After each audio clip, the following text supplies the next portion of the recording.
one issue we have today in Canada and have had for the past couple of years, without a shadow of a doubt, is the economy. But as I constantly remind Canadians, there isn't really a Canadian economy anymore. It is a global economy. Genuinely living in a post-truth world where, despite a mountain of growing evidence that debunks a particular narrative, the populace continue to go along with it because the lie has become so enormous, so global, and so self-reinforcing through media, politicians, education, and the herd-like behavior of the masses, that it becomes almost impossible to shift popular opinion. Problem, reaction, solution. Problem, reaction, solution. Problem, reaction, solution. Problem, reaction, solution. Every doomsday computer model predicting apocalyptic world-ending scenarios has been proven wrong.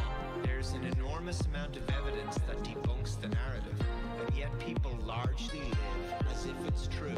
Citizens pay their carbon taxes all the time.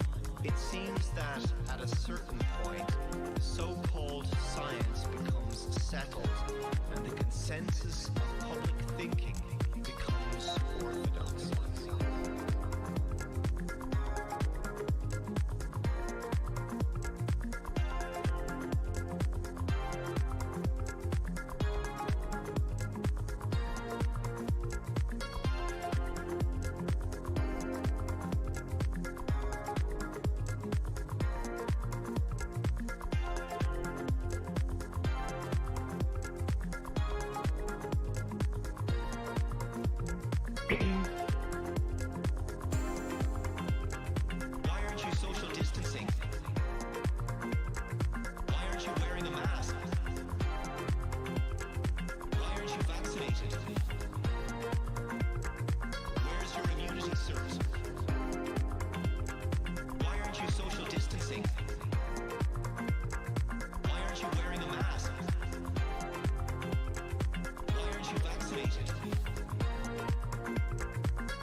Crisis is being overblown in order to gradually bring about authoritarianism and coerce the population into taking a mandatory vaccine along with a digital immunity ID, and yet people will go along with it because the discussion will have moved beyond debate, scrutiny, or dissent. At a certain point, the discussion ends and the conversation is over in the minds of the public. Problem, reaction, solution. Problem, reaction, solution. Problem, reaction, solution. Problem, reaction, solution. Powerful programming of the mainstream propaganda machine is not easily overcome.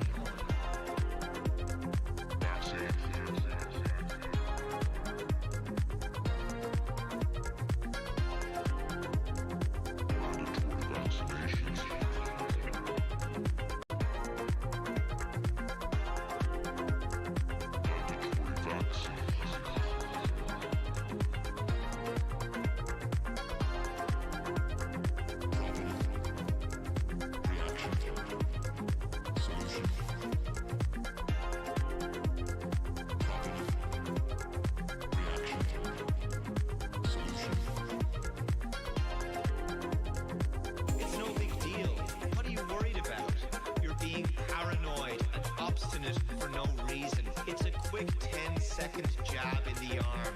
You barely feel it. You set up your digital ID and immunity cert and boom, you're done. You can get your life back. Don't you want to be able to work and go outside unrestricted? Don't you want to see your friends friends and have a real social life again? Stop making a mountain out of a molehill.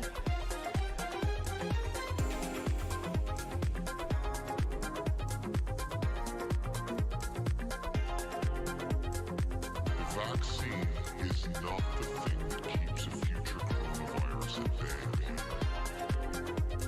Because there's always going to be another mutation coming along eventually. Everyone everywhere will be vaccinated. Vaccines are coming, but COVID-19 is still a threat to you and your loved ones. Vaccinated or not, wear a mask, keep 6 feet apart, and avoid crowds. Let's all keep working together. We're out, Texas. The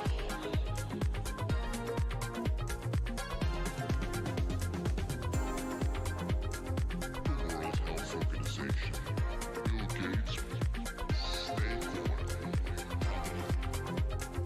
reaction, solution.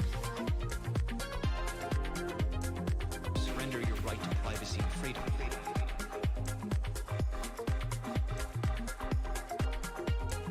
Problem, reaction, solution. Problem, reaction, solution. Problem, reaction, solution.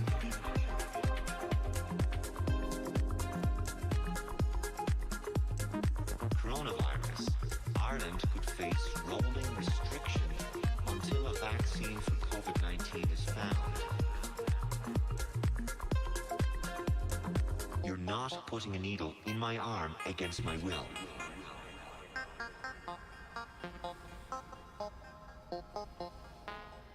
You can't go back to normal life until you take the vaccine.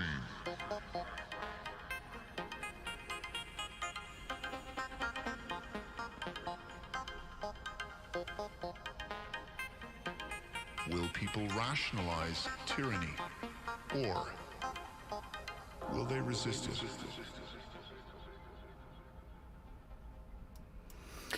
Welcome, everybody, to... What's the date today? Fuck, I haven't been even awake most of the time. It's February the 18th, and we are here on the day of our Lord, watching those Convoy Barbarians and white supremacists and those evil people, you know, like they just deliver goods to your stores that you buy your stuff at, and your fucking toasters and TV sets and blah blah blah blah blah. Anyway, hey Canuck, how's it going? Are you there? Physically, yes. Mentally, that's, well, another issue. Well, I haven't been existing on this plane for quite some time. I don't even think I'm from this reality. I think somehow when they launched the Large Hadron Collider and they upped those power levels in 2011, I think I got zapped into a new alternate reality, because the shit that I'm seeing that's happening right now in Ottawa is it's amazing. And I think we've kind of called that out, didn't we? Well, we figured there was something in the works for when this eventually happened. We just weren't entirely sure what. Right. So let me just... we might have a guest coming on. I'll see if you can figure it out, because I know we've had some challenges. I think he's in the chat, actually. Oh, is he? Okay, that's great. Let's see if we can get him on. Everybody knows him by Angry Alberta, or Albertan, and fantastic radio voice. I mean, there's very few people that can pull that off. Hey, Maureen's in the chat too, and Point Fire's there. Let me see. I'll send them the link and see if he can jump on. So we'll give him a hand if he can't come. Andy's taking a break. He's, everybody needs a mental break from all this bullshit that's going on. So I understand. We hope to see him back again soon. He's kind of like the producer of everything. He gets everything nicely working, and does great research. So I hope he's doing better. So let's see. I sent Angry the link. So we'll see if he can jump on. Should we start with a word from our sponsors? Okay, so just so everybody knows, yes. Oh, there we go. We got Jay Schweitzer coming on. So let's see if that's our buddy Angry. Are you live? Okay. The audio's connecting, so let's give him a few seconds. So everybody knows I got a Stream Deck. I'm just learning how to set it up. But I could do it. Brought to you by Toxikill. So you have to do the rest, right? Yeah. Oh, he's on. Okay. Hello, Mr. Schweitzer. How are you today? Okay.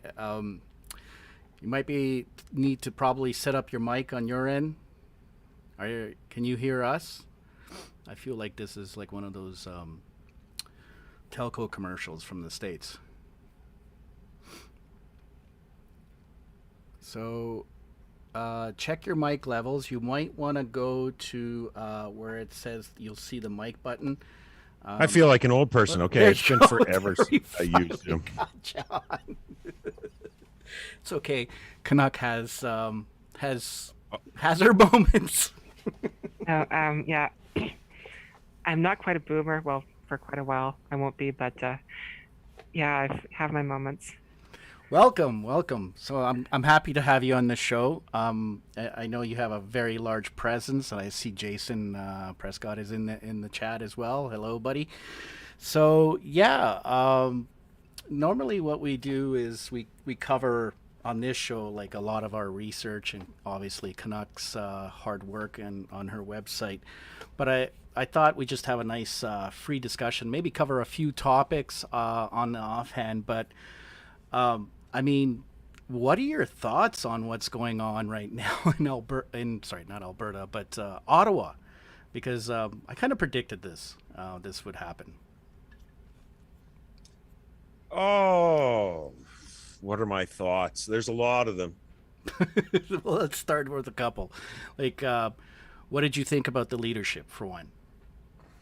Well, I mean, we were there calling out the leadership before they even left. I mean, as soon as Pat King got involved, it was pretty clear that this was just another grifting opportunity, and build his popularity for whatever it is his final ambitions are. I mean, he's continuously put himself around all these sovereign citizen nut jobs like Doug Force and like who believes that Canada doesn't even exist. And it's like, I mean, that's a whole topic of discussion right there. I mean, who cares if Canada doesn't exist? Everybody believes it does exist.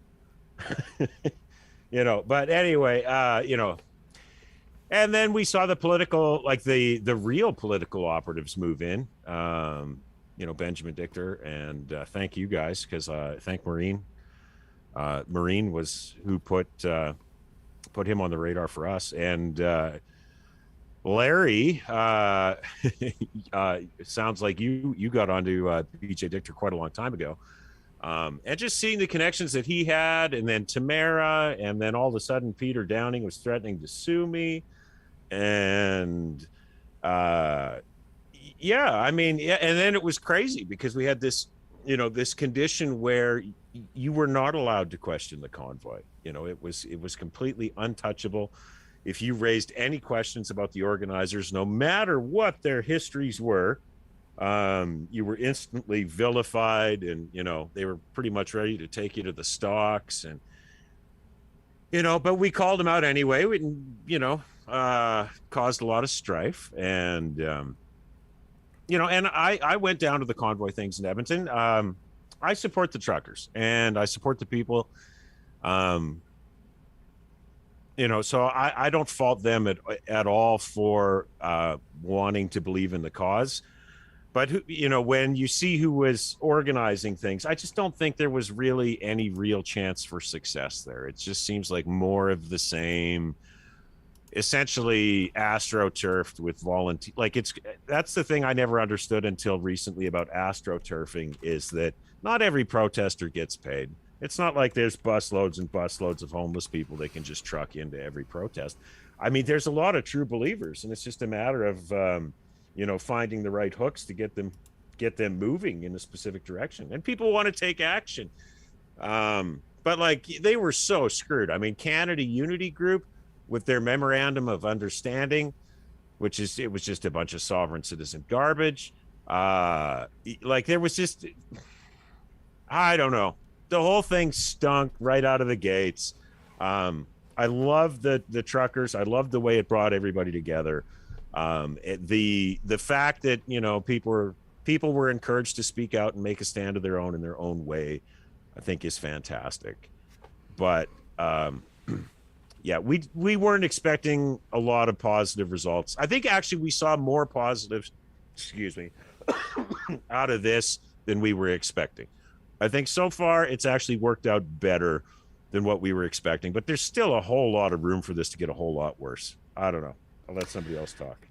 Yeah, absolutely. And in terms of, when Andy and I broke this story with BJ Dichter, you just kept going down rabbit hole after rabbit hole after rabbit hole. Like we found that he had participated in Hurit Canada, which is a Jablonski organization, and we saw that he's obviously had PPC impact. He would attend a few of these conventions, and he, who's tagging along all the time is his buddy Tom Quiggin, former CSIS intelligence agent. And if you've seen some of these interviews during that convoy period, he was there, but they would never announce who's present at a lot of these interviews. So like, we had True North, and Canuck had broke that story on True North with the connections to the Koch brothers.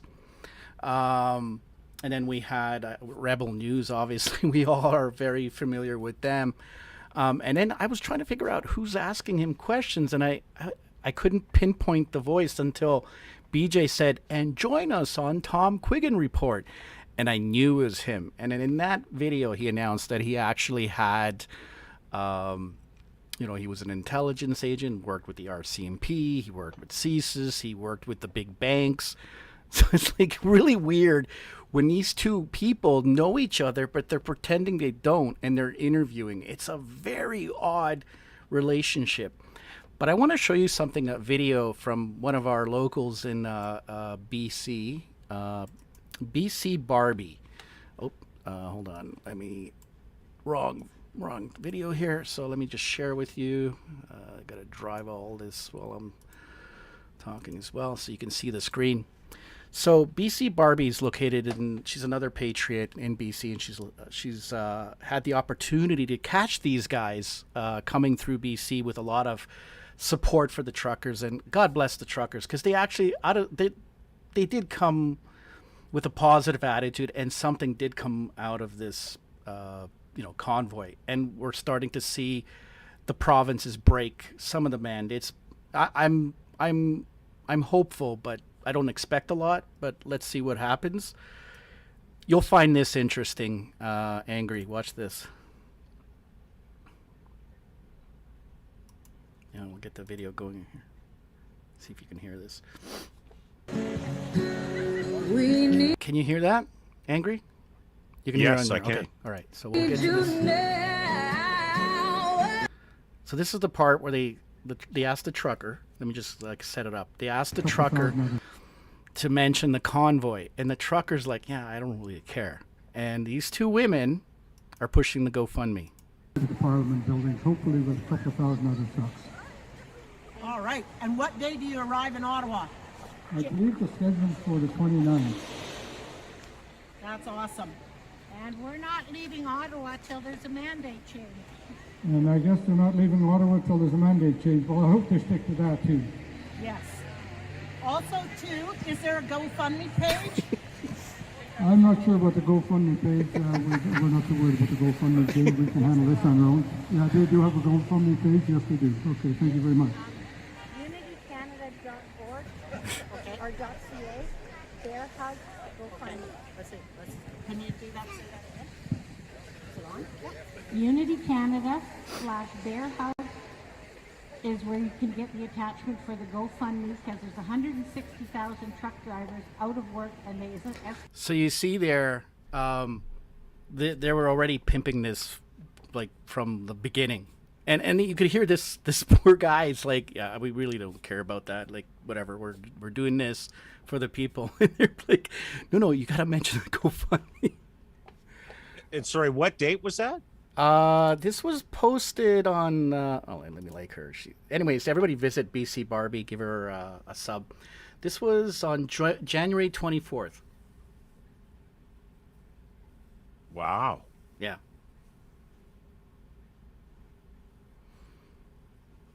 So you could see these guys were, pimping this out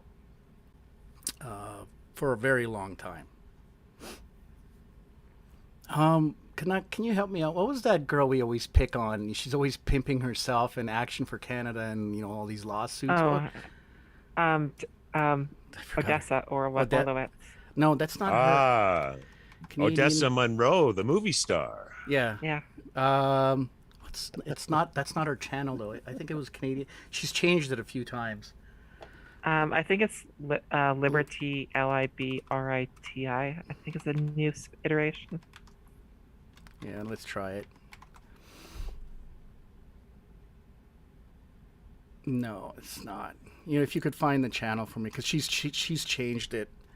But let's see if we can find her. Or there we go. Let's see if we can find her. No, yeah. If you can find the channel for me. So she's also talking about the convoy, and she mentions the GoFundMe. She's another problem child. And we did a story on her. Her husband has a very kind of interesting video. Again, I haven't gone through the archives in a while, but her husband was somewhere in South America pitching some sort of pyramid scheme. And the guy that was introducing him to her husband was saying that he's like a millionaire. So it was really hilarious. I mean, I don't know what's going on. He was a car salesman or something like that. And then they got a studio. And now he's an 8-figure earner. He's an 8-figure earner. And then they got a professional studio somewhere in BC there. But again, it's really hard, Angry, because we get a lot of our videos struck. And then I improvised a few, and I wanted to see if I could post them, and boom, like instantly, they just vaporized into nothing. But yeah, so you have that call out early in the beginning with the GoFundMe, and we realized when BJ was engaged, and then we had Tamara Leach of the Maverick Party, and Canuck, do you have that document that we presented last time? I'll have to look for it. Oh, the Maverick Party. Yeah, I have it. I'll grab it. Can you ping that to me? Just DM me and I'll present that. So the Maverick Party doesn't necessarily.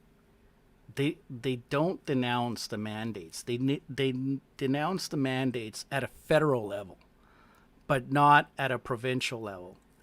So there's that as well. One second. I'm just getting it for you now. Yeah, because. Yeah, that's their thing. They consider it to be a provincial issue, and the libertarians say, "Let the free market decide." So, and Canuck, can I ask you, because we had we were fairly close to Wyatt Claypool of the National Telegraph for quite a while. And he, if I were to go through my chat with him, he warned me about you. What do you? And then like half of the National Telegraph is owned by BJ Dichter. Yeah. And then Wyatt was saying like the National he said Wyatt told me that he was going to buy the Wexit brand. So like, what did you do to? Well, before this whole like quote unquote pandemic thing, the biggest topic on the site was actually immigration. And a few, let's just say, groups I've addressed. Should probably leave it at that. Yeah, it got me put on some hate lists. I'm just guessing. I don't actually know Well, why it doesn't like me. they have some sort of soft affiliation with the Nick Fuentes clone of Canada as well. So you got that Tyler Russell. Yeah, you got that. Tyler. Go ahead. Yeah, Tyler Russell's like, I've watched some of his stuff. Like he just, I'm sorry, I can't take the guy seriously. He looks like a clown.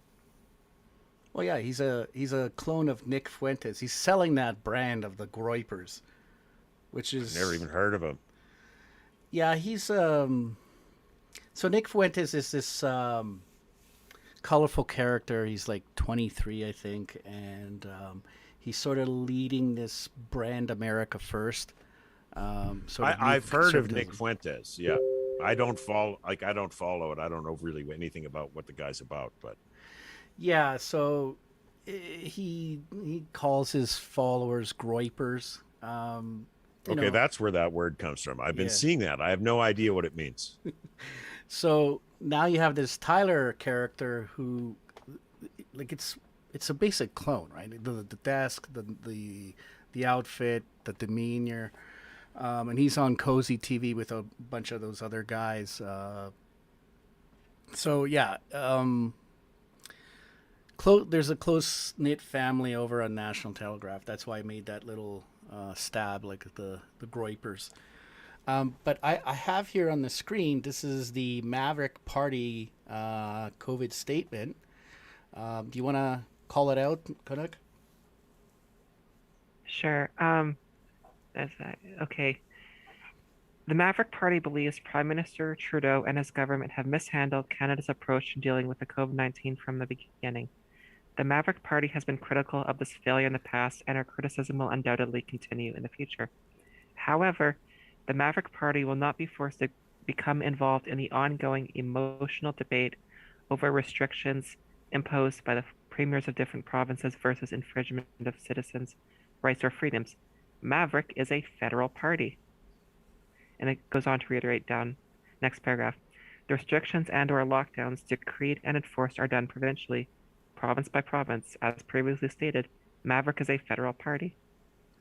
It would be highly hypocritical for the Maverick Party to criticize the federal government for encroaching into provincial jurisdiction with their carbon tax and then turn around and impose ourselves into provincial jurisdiction over healthcare restrictions or lockdowns. So these idiots are comparing carbon taxes to medical martial law.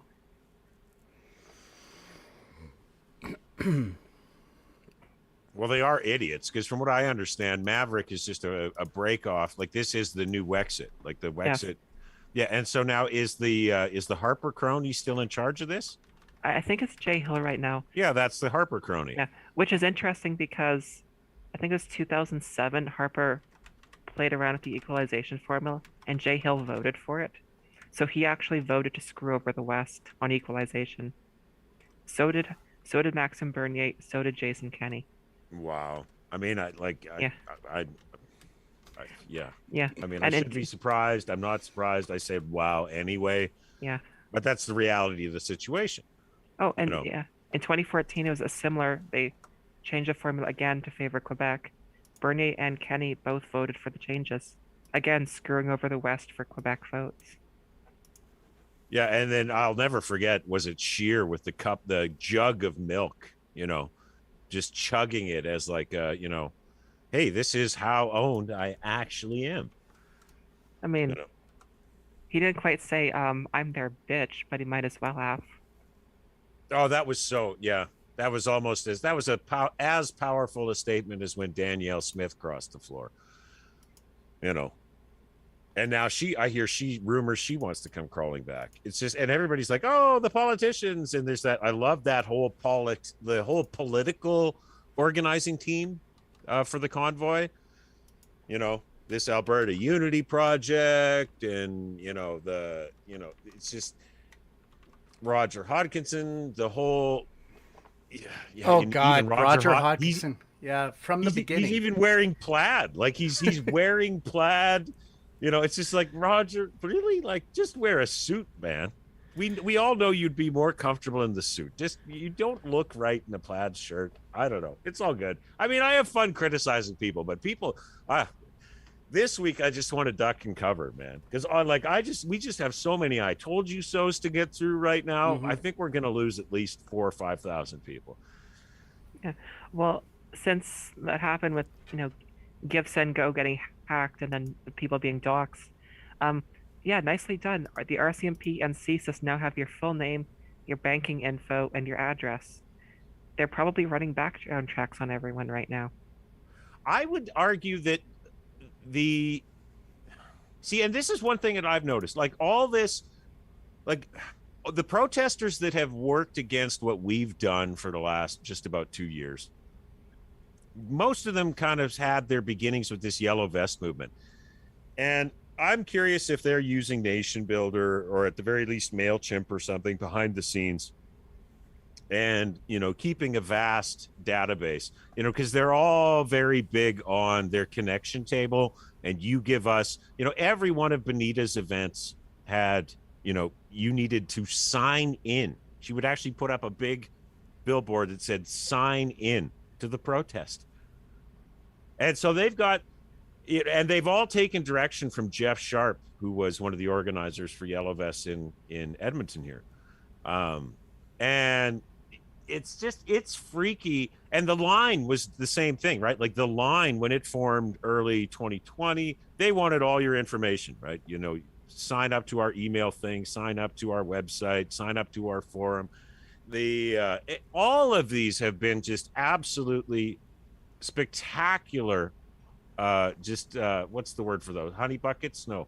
Honeypot. Honeypots, Yeah. For, generating lists of, people who swing in the direction of either sovereign citizens or just liberty or freedom in general. Yeah, we covered a bit of a honeypot in terms of the PPC. I know the angry white guy is upset with me because I voted for them. But I said I would vote for them only on the fact that this guy is voicing my main concern, which is immigration. But other than that, I never trusted the guy. I've brought up the fact that the guy loses his mind and portfolio at the sight of a thong. And the person that he got engaged with was, a motorcycle honey. And she was a lobbyist for the real estate corps in Montreal, right? And we know what happened with all the mayors in Montreal. And there's a whole bunch of stuff. Like I remember they cleaned that video off the YouTubes, but I think I might have it somewhere where he actually was being interviewed, and he was asked about, well, if you don't agree with these LGBT language laws, why did you vote for it? And he did. He voted for it. And it was just playing the dumb politician. I did not know. I thought he was a good thing, and yeah, it's just a typical Harperite Quebecer politician. Still on the Privy Council. He's been a career politician, and he's going to get his golden pension. I mean, we dug into his finances the other day with his party, right? He's collected quite a bit of change, and he said he's going to keep, was it 300,000-400,000 out of the million, something like that. Well, his salary is 104,000 a year, so 2,000 a week. He also gets a parliamentary pension. He gets a Privy Council pension.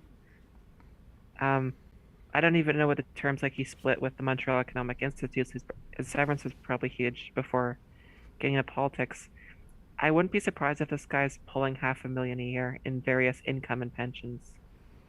And besides, he comes out of his rat hole to make a few speeches there at the convoy. And it's interesting enough, I don't know if people know this, but the guy was vacationing in Florida while everybody was locked up here. You couldn't go anywhere. I mean, these are the sets of characters that you have. And him with the connection with Joanne Meny and the Harper and Aga Khan, she facilitated the sale of the old war museum with Harper to Aga Khan. Aga Khan's foundation, if you go and take a look at the website, it's nothing but diversity and immigration. All that money that's going out to that billionaire is being filtered out to help everyone else around the world. And I say, hey, if we don't have such big pieces of the pie, I think we gotta, keep it for ourselves until we have more than enough. Then we can hand it out. But this is like insane. And I know that they were also taking names of people and registering another database. But guess who's hanging around, right? And I can share that video. He's BJ Dichter, along with Tom Quiggin, was in attendance on several occasions at the conventions. So, and BJ, of course, helped start LGBT Tory. They have it in the UK. This is the introduction of, breaking the conservative values, the original conservative values. Let me just here put PPC here, and the video is still up, like you can see, and you just see a bunch of people at the convention. Let me just bring it up, and I'll share this with you guys. Here's BJ talking how hard it is to be a gay conservative. Arrogant fools. This was August 19, 2019. This is a strategy that was not only played by many political leaders throughout the world, but by the Liberal Party itself well over a decade ago. A Liberal Party that now that is infested with Islamists, and they cannot determine... By the way, you know how it's easy to really spot these guys? It's always the Muslims. The Muslims are coming. All the time. So, yeah, he injected himself into this movement, and, they have a huge database of these patriots who made donations as well. So they're on record. And then you had him in the interview with that barber character in Tamara saying that, yeah, he's got signatures, he has people's license plates and their names. He wants to build out a database.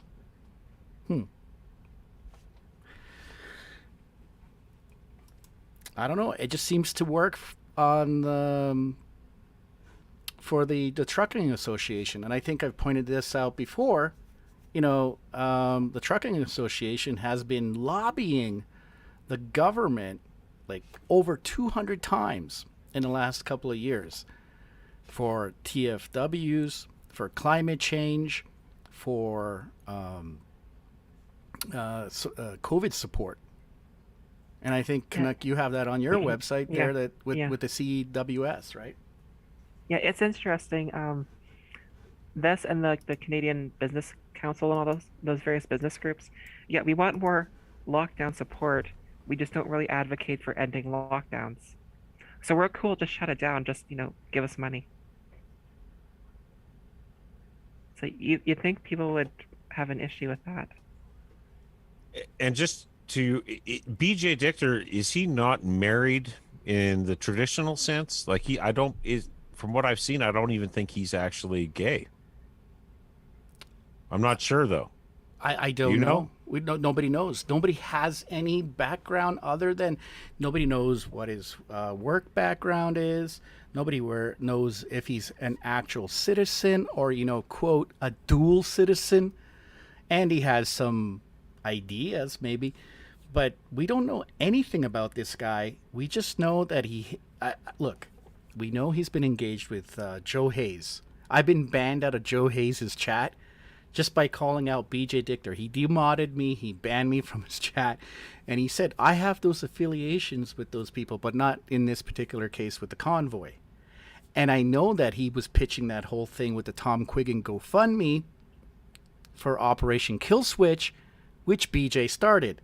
He also worked with one godless woman who rallies hard against Muslims, and he runs her GoFundMe page, BJ Dichter. Actually, that one was weird because it's actually the opposite. Like, she was the organizer and he was the beneficiary on that one, if I'm not mistaken. Yeah. So I'll just bring that up on the screen. Give me a sec. So that's her. Oops, I'm not sharing. So that's her there. And on behalf of Benjamin Dichter. Which means the money goes into his account. Right. Yeah, strange. Now, he's indirectly, but there's some other affiliations with organizations I will not mention. But, you know, I'll do the wink, wink, kiss, kiss, say no more kind of thing.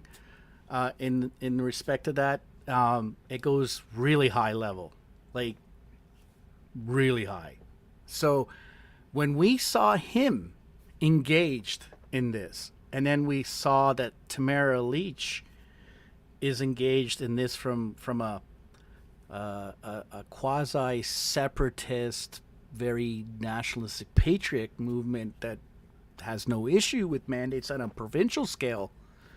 I don't know, man. Like I just looked at this, I thought this is going to end, and I was a week late, but you know, I said this is just going to end in a disaster, and guess what? It did. And then you had characters like Pat King, you know, like it was bizarre, and BJ called out Pat. We don't have anything to do with that sovereign citizen guy. We have nothing to do. Like, who's running the show? And Pat's saying that they are the ones who started it.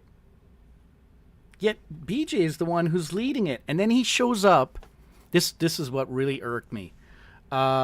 He shows up on Tucker Carlson, right? And this is what floored me, because like I would expect Tucker to have the fucking budget to actually do some background checks on this guy.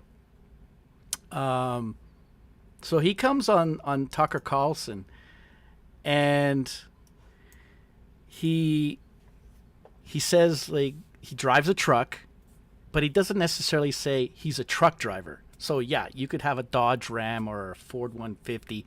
That's a truck. Doesn't mean you're a truck driver. Secondly, he says when he was entering the U.S., and like what date was that, you know, when he was going through the border, that, you know, he didn't have to hold up his phone because they already had everything on him. Well, actually, that's not how the software works. And if you go to the NHS website, it says when you're entering from Canada into the States, you can use facial recognition, which is biometric. And yes, if you're already registered, it'll read your face and it'll pull everything up. So that could have been the case. Or you have to present paperwork and your COVID paperwork or digital pass. There is no scanning option, right? There is the code, what do you call that, QR code. So that, like, and he pushed that, then he went on, and he's been hitting hard, like the American channels. And if you saw today, I don't know where he's been. He's probably sleeping in his, you know, $500,000 condo in downtown Toronto where he says he lives. He's probably sitting back, and if you notice his tweets today, he's tweeting Tucker Carlson. He's tweeting, God, what's that guy's name? The other fucking guy I can't stand. He's with Steven Crowder. He runs Blaze TV. Glenn Beck. Glenn Beck. He's tweeting Glenn Beck. I mean, he was already on Tucker Carlson's show. And then I think he was on Gavin McInnes. I mean, Gavin McInnes, the guy who shoves phallic objects up his arsehole? Seriously? The guy whose father was engaged in an intelligence company with the Canadian government, and then started Vice, one of those very leftist magazines, while he was on welfare, and he already had money. Like, that guy, you go, I mean, the optics of this is just absolute dog shit. And I don't know, man. And he's been tweeting Tucker like, it's weird. And you saw everybody getting arrested, but where is BJ? Where's Dagny? Well, that's the other one. Where's Tom Quiggin? Because Tom Quiggin was on the ground. Right. Where's Where's Bernier? Where's Hodkinson? Where's all these guys? Well, there's a video of Tamara Leach getting arrested. I gotta be honest, it's like there's something that just seems off about it. Like it just, I don't know. It just. Well, I'm glad that the people that have gotten arrested, we haven't actually seen Pat's actual arrest. Yeah. But so far from what we have seen, you know, we had the big trucker guy, can't remember his name at the moment, you know, and he was classy, and Tamara went classy. I prefer that to the Art Pulowski dead fish. You are going to have to drag me away. Yeah. Well, the thing with Tamara's, like, I saw from someone posted a clip of it. It's like they handcuff her, they just throw her in the car. It's like they don't do pat downs or anything. And it's like it's also weird because yeah, but I think it's a risk assessment thing, though, right? Like when you're surrounded by an angry crowd, and you have a feeling that chances are she's going to be fine, and you know they're in their own little cage back there. Yeah, it just seemed weird, and it's also I know enough about cops. They're like paranoid about getting like sexual assault complaints, so I think they would have had female officers. Yeah, so like if at all possible, they do that. So it just seemed a little off.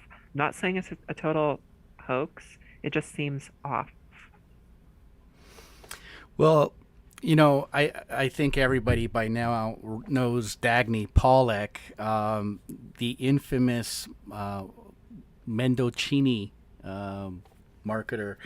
Mendocini, also former immigration minister, I think just last year, who upped the intake while we were under lockdown. So, guys, we have an extremely deadly variant out in the open, and we must lock down. We can't have contact. We can only touch with elbows, and have to have 2 masks on, and ensure that you're fully medicated.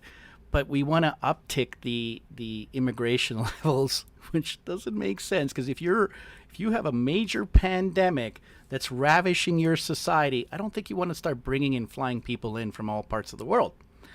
So especially when you've got all these like subsidy programs to keep your businesses not working efficiently. And then, you know, I had that video where he was speaking with the support of Mazon Canada. You got to look that one up. It's always that, like, you know, it's always an organization from that sphere. And then we saw, what's her name, the minister of the middle class. We did a story about her. Mona Fortier. Mona Fortier, just tag teaming with Mendocini in the side there. And she's a colorful one, too. Like, she has some affiliations with a Quebec politician who she was very close with, and the wife talks very fondly about her, which is kind of weird. Like, I don't know if there was something funky going on there, but another weird one. That's the one when she went on CBC, and, you know, CBC's trying to help her. And, okay, so what is middle class? Well, you know, the middle class is, you know, the middle class, you know, people that are in the middle. Okay, but middle class is different in Ontario than it is in BC or Alberta or somewhere else. Or then middle class is different when you find it in Toronto versus rural areas in Ontario. There's different variations. What defines it? She could not answer. She's a complete boob, and she hasn't done anything else with her portfolio other than put out job applications to help her find out what middle class is. But this is funny. This is Dagny, again, a very heavy liberal. I think Canuck, if you can, like, it's probably in my channel there in Telegram. If you can send it to IM me, because there's a very interesting video of her pitching diversity. But look at they're very chummy. We're just doing a quick video here to let you know what we've been up to. We're doing okay. We got lots going on. Obviously, there's a lot of moving parts here, but it's all coming together beautifully. And I just want to say a big thank you to all the truckers who came out here, who are fighting for your rights and freedoms. I got to say thanks to all. We've got so many wonderful team members that are helping out here. It's just been an amazing experience. I feel very positive about the outcome of how this is all going to work out. Right. We got Dagny here helping us. I don't think you guys have met her yet. Go ahead. Yeah. You haven't met me because this isn't what I'm here for. I came on board by organizing in southwestern Ontario. I've been a freedom activist for the last 2 years. Unfortunately, that's the thing now. We have to be activists for our freedom. And I'm here to help out. I'm here to do media stuff and media relations because poor Tamara can't handle it all by herself. So I'm happy to join the team. I'm happy to join the team of original organizers. I left home in southwestern Ontario and my little pet pig all alone. So thank you to all the neighbors and family members that are taking care of our home, our property, our pet. Shout out to Bayfield. So if you guys have any questions, throw them at me. I'm here to answer them. But I think we need to move forward and get stuff done. We have to stick together and continue to remain unified. I know there's Girl a lot power. of negativity and outside forces that are trying to come in, which happens when you are in something that has grown into what this has grown into. But it's really important that we stay unified. Please keep spreading love. Please keep keeping it this peaceful. That is what we're here for. We're eye on the prize. We're in it to win it. And love you all. Thank you. See, I know when I see that, I don't think they're trying to steal from the Obama playbook, right? They're community organizers. This is a career path now, right? And I think and I think it plays into the Hillary Clinton's and the Saul Alinsky playbook and all that stuff. It's gross. I don't know. The whole thing just turns me off there. I'm not sure what's going on. I found the video, but I'm having some issues. So give me a sec here. I'll try to play it this way. Stop. Okay. Am I getting... did I lose connection? I see nothing. Oh. Well, I see your desktop. I'm just and your checking browser if I'm history. live. No, I'm just kidding. Am I still live, guys? Sanko, am I still live? I see it shows I'm still live. You're still live. All right. I got the video, but it's cycling through probably because I'm trying to download it too. Let me see if I can find it here. Yeah.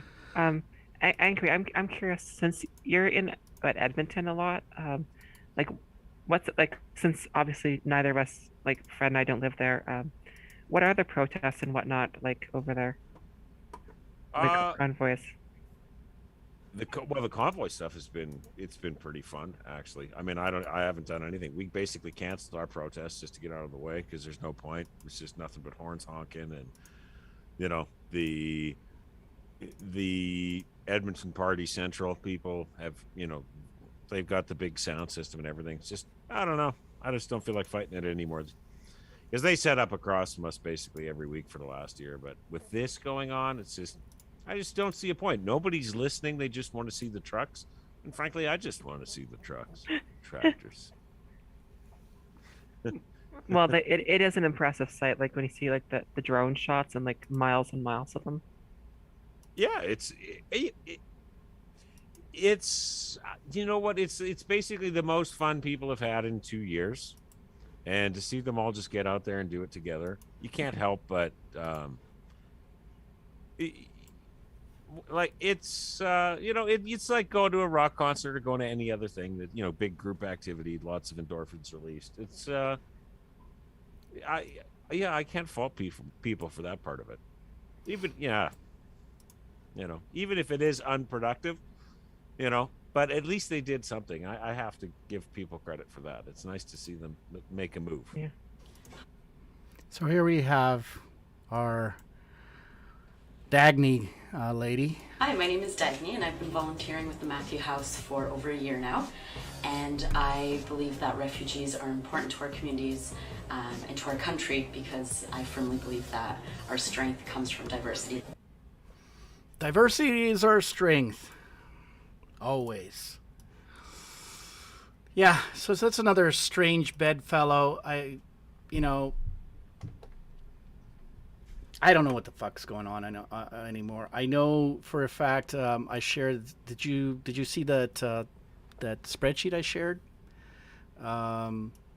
showing what if you released 1 million, what it would look like to, let's say we averaged at about 8,000 truckers, what each trucker would get. It's not a lot. I don't know if there were actually 8,000 truckers that made it to Ottawa.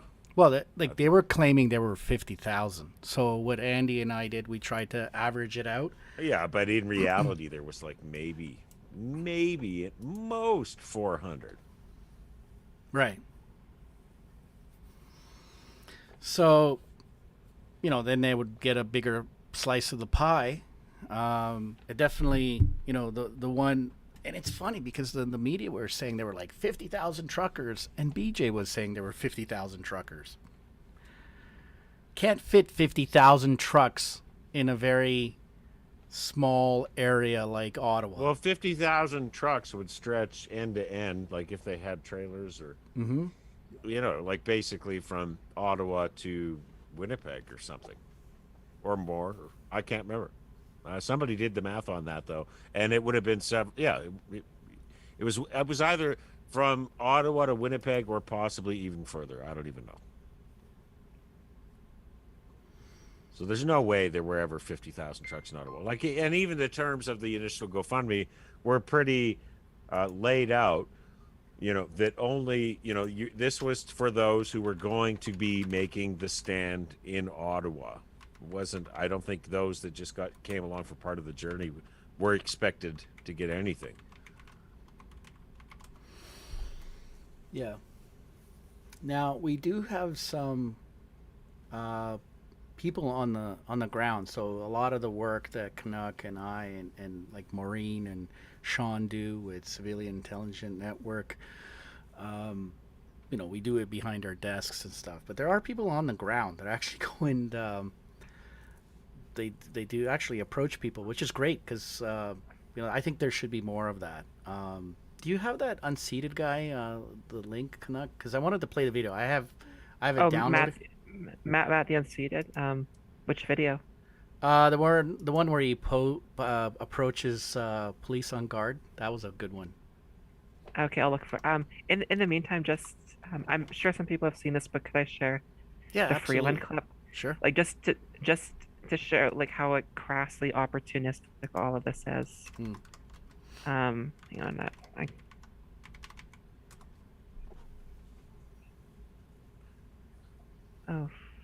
where is it? I found his website, so I'm just gonna find that video.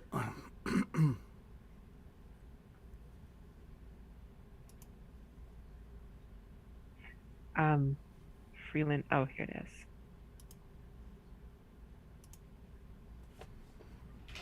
This is about following the money. This is about stopping the financing of these illegal. Pause for a sec. I just want to add that this hard Aussie K cunt, this fucking cunt, drives me insane when she's bobbing her head. Like, you remember when she was with the health minister at the beginning of all this, and she kept talking, she would bob her head constantly, like there was something wrong, it wasn't attached to her body properly. Fuck, I hate this. Yeah. Blockades. Fucking cunt. We are today serving notice. If your truck is being used in these illegal blockades, your corporate accounts will be frozen. The insurance on your vehicle will be suspended. Send your semi-trailers home. Send them the home, Canadian boys. economy needs them to be doing legitimate work. But yeah, now that the Give Send Go thing has been leaked, they have a ton of people's personal info, and word is like people's like personal accounts they may have given like $20 or $50 to the convoy. They're getting messages from their bank managers. Sorry, we gotta freeze your assets pending an investigation. Sucks to be you. Yeah. Well, we warned people. I don't know. I think we warned people as good as we could. But they were discussing this for quite some time, right? Like, let me share the screen. Yeah, and where's that money going to go, right? You know, because I don't know. I guess it's going to be, maybe it'll be tied up for a while. Who knows? But if this guy really is embedded, I'm sure they'll. Oh. So I It's believe that the roaches came out of the cracks when they knew that GoFundMe hit that nice sweet 10 mil. Like you did notice how Bernier came out of nowhere during that period when they were traveling from BC for that 1 week and going into Ottawa. Bernier was fairly silent, right? Like he would pitch something and he would send emails to everyone on his list, and then he shows up, gives like a couple of riling speeches, and then ducks out because he hasn't been seen in a week, right? And then you had that guy, that priest. Oh my God, that priest with that death cult. Andy broke. Hildebrand? Yeah, he broke that story, which is hilarious because if you go to their if you go to their website and stuff, they you know, like the end of times are coming, and there was like some fight between these priests. It was like weird stuff. You got some really interesting characters engaged in this, but they were talking about this. He definitely is a famous character because people accuse him of denying medical treatment to members of the congregation, and and it's interesting how he was put front and center of everything. I have found that a bit suspect myself. Yeah. Now this is interesting. So this was on February 10th. This was meeting minutes from one of the chamber meetings. If you go here, this is where basically the whole GoFundMe fiasco started, right? So I just want people here, I'll make it a little bit bigger. I want people here to pay attention. Who was in attendance? From the Conservatives, or how I affectionately like to call them, Conserva-nothings. Dane Lloyd, Doug Shipley, Taco Van Popta, and obviously we have like some nobody from Bloc Québécois, who cares, and we had Alistair McGregor. So the discussion was gun control, illegal arms trafficking, and the increase in gun crimes committed by members of street gangs. This was interesting.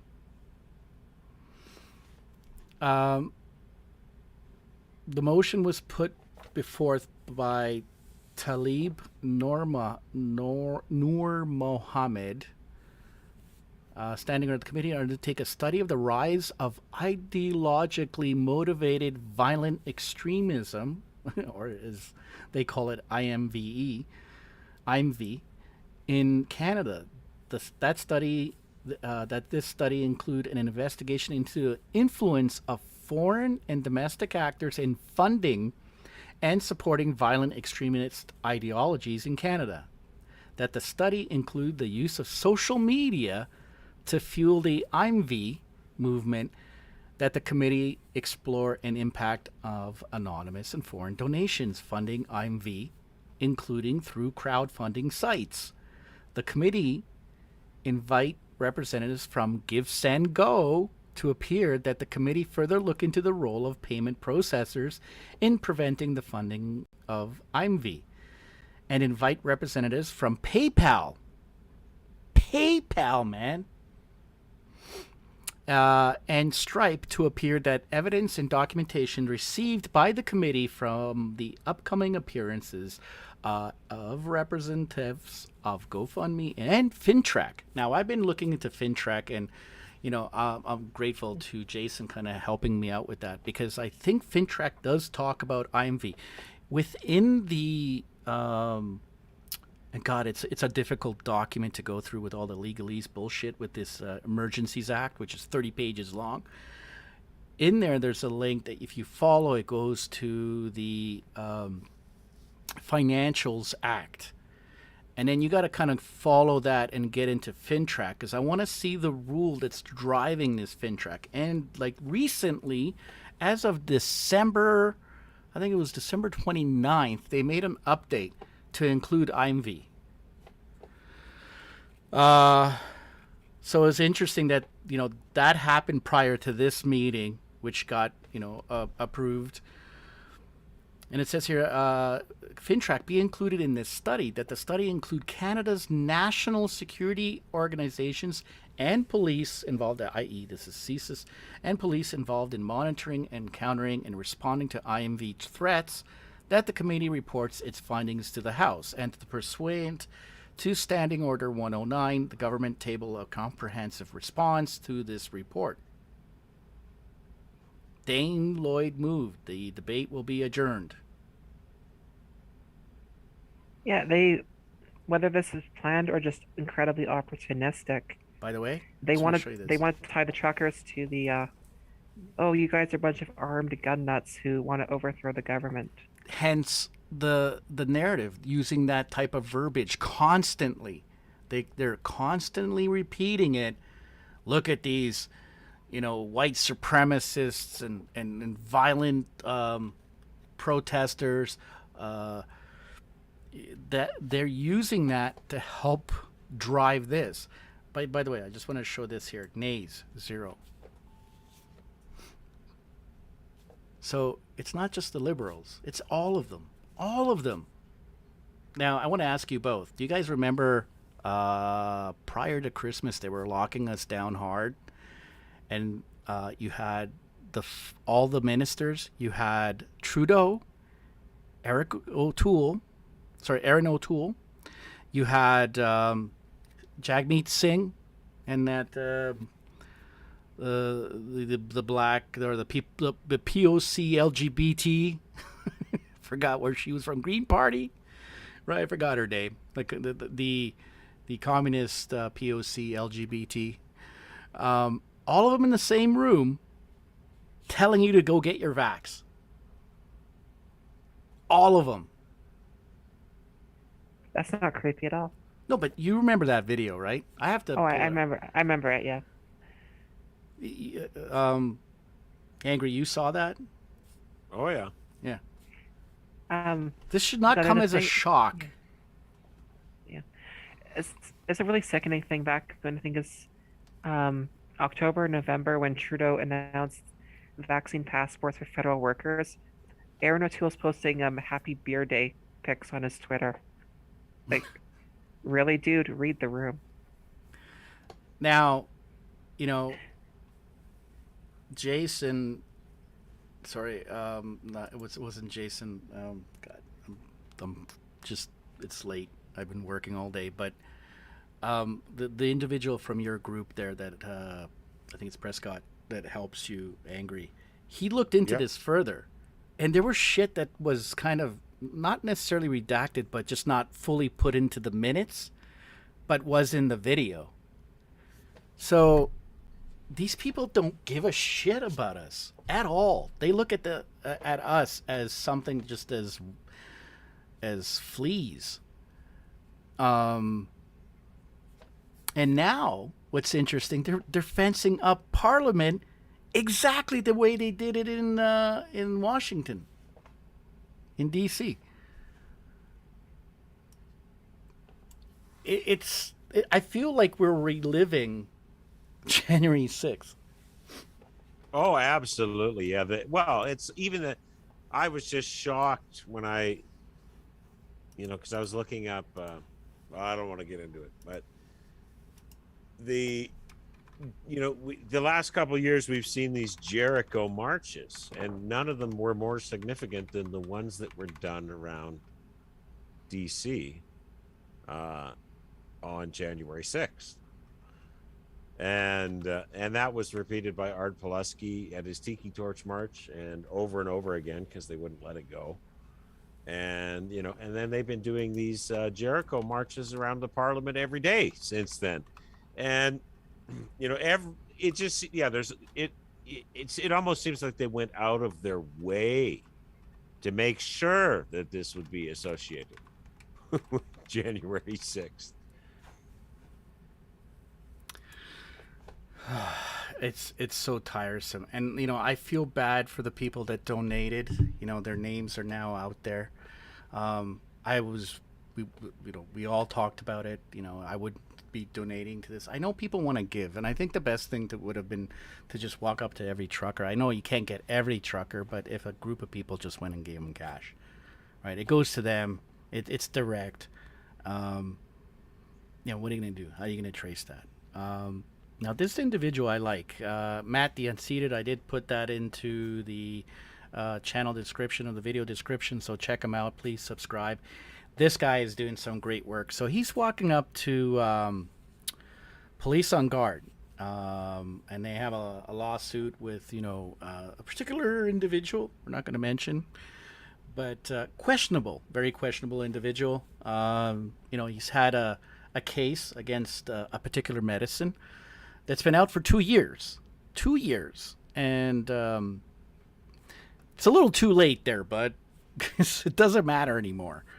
Most people are now medicated, but this is him coming to talk to a lady, and just watch. I'll try to make it as loud as I can, but just watch how she reacts as he starts to press some harder questions. I survived like the both of you. So are both of you members of police on guard, or one of you you are? Okay, so if you don't mind me asking, what was it you did formerly? Were you in corrections? Were you first guess, eh? Yeah. Are you taping that? Yes. She's recording, yeah. Is that cool? I should have asked. Yeah, that's good. Okay, cool. All right. So thank you, by the way. By the way, I just want to mention that in Canada, it's one consent rule, not like in the U.S. So as long as one party in the group knows that it's being recorded, and that could be the person recording, it's fine. You don't have to notify. I just want to say that, I did some research on police on guard for thee, and they are tied to, there's another freedom group. They're called Canadian Citizens for Charter Rights and Freedoms. Have you guys heard of them? Yeah, but there are a couple of our members are actually the founders of that group. So we have a lot of really? Oh, so people in police on guard actually founded Canadian Citizens? You're talking about Russ Cooper? I guess. I don't know who runs the organization, evidently. Canadian, you know what? So bear with me. I don't know if I don't know. Yes, Canadian Charter, the C3. Yes, sorry, there's so many different. There's too many groups. I know. Yeah, but no, Canadian. I believe that group is just did a panel. They interviewed the panel with one of our members and tried to speak top. The only reason why I brought up Canadian Citizens in particular is because they're funded by Mozud. Do you know what Mozud is? Mozud. I don't know how to pronounce it. It's Mozzud. You know? Okay, Mozud is basically what sponsors this. And Mozud, they tend to focus mostly on issues that revolve around Israel and the Middle East. But they also support a guy. Okay.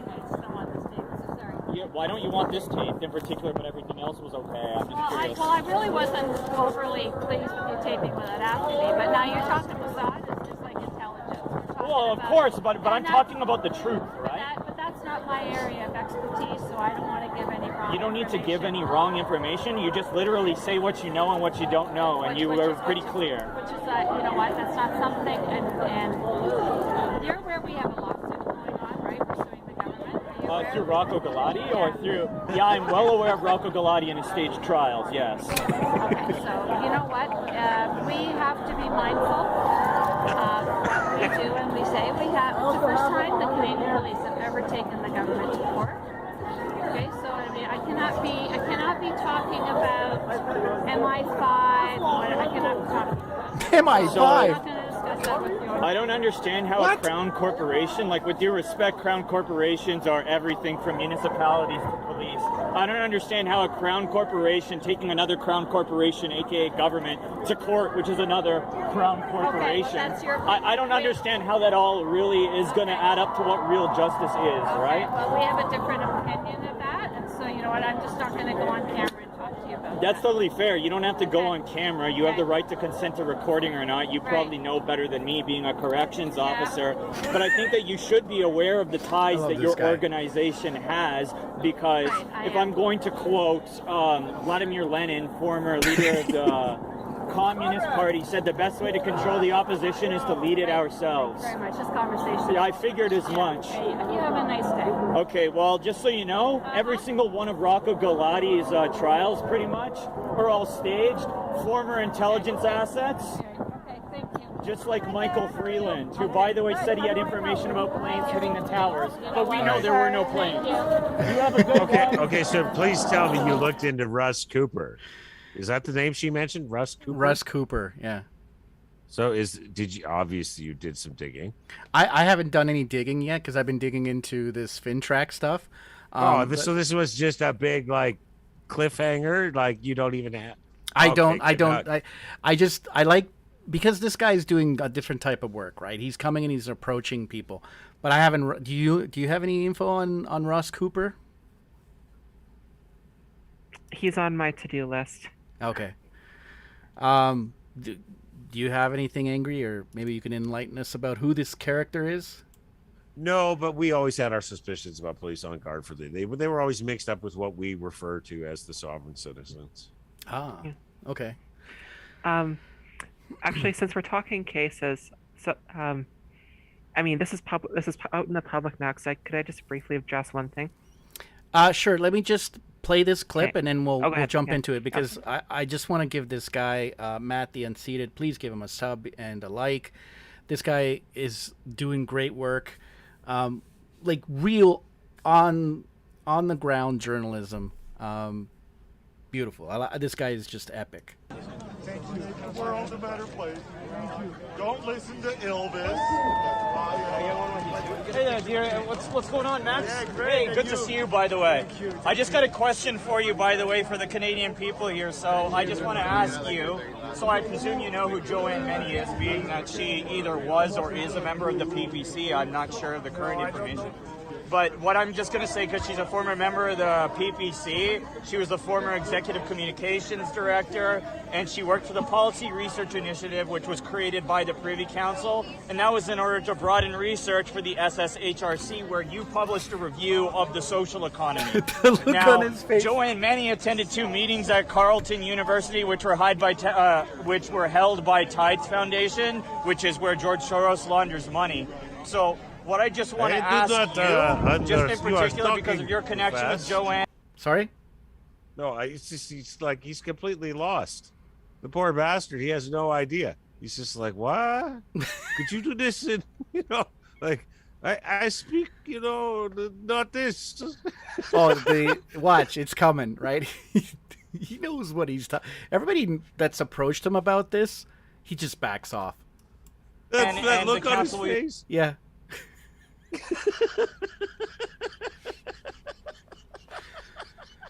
Watch, he needs lasers coming out of his eyes. I know, he's just like, fuck.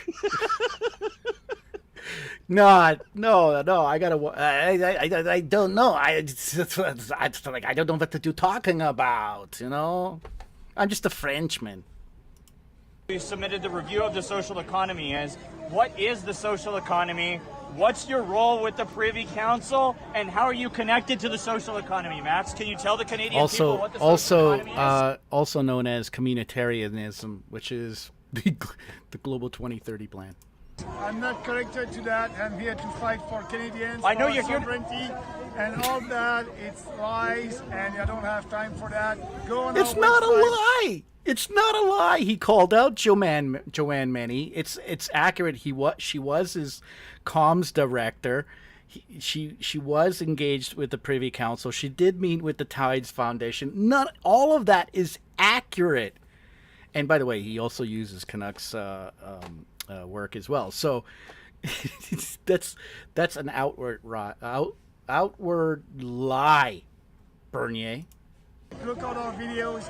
I always fight for Canadians.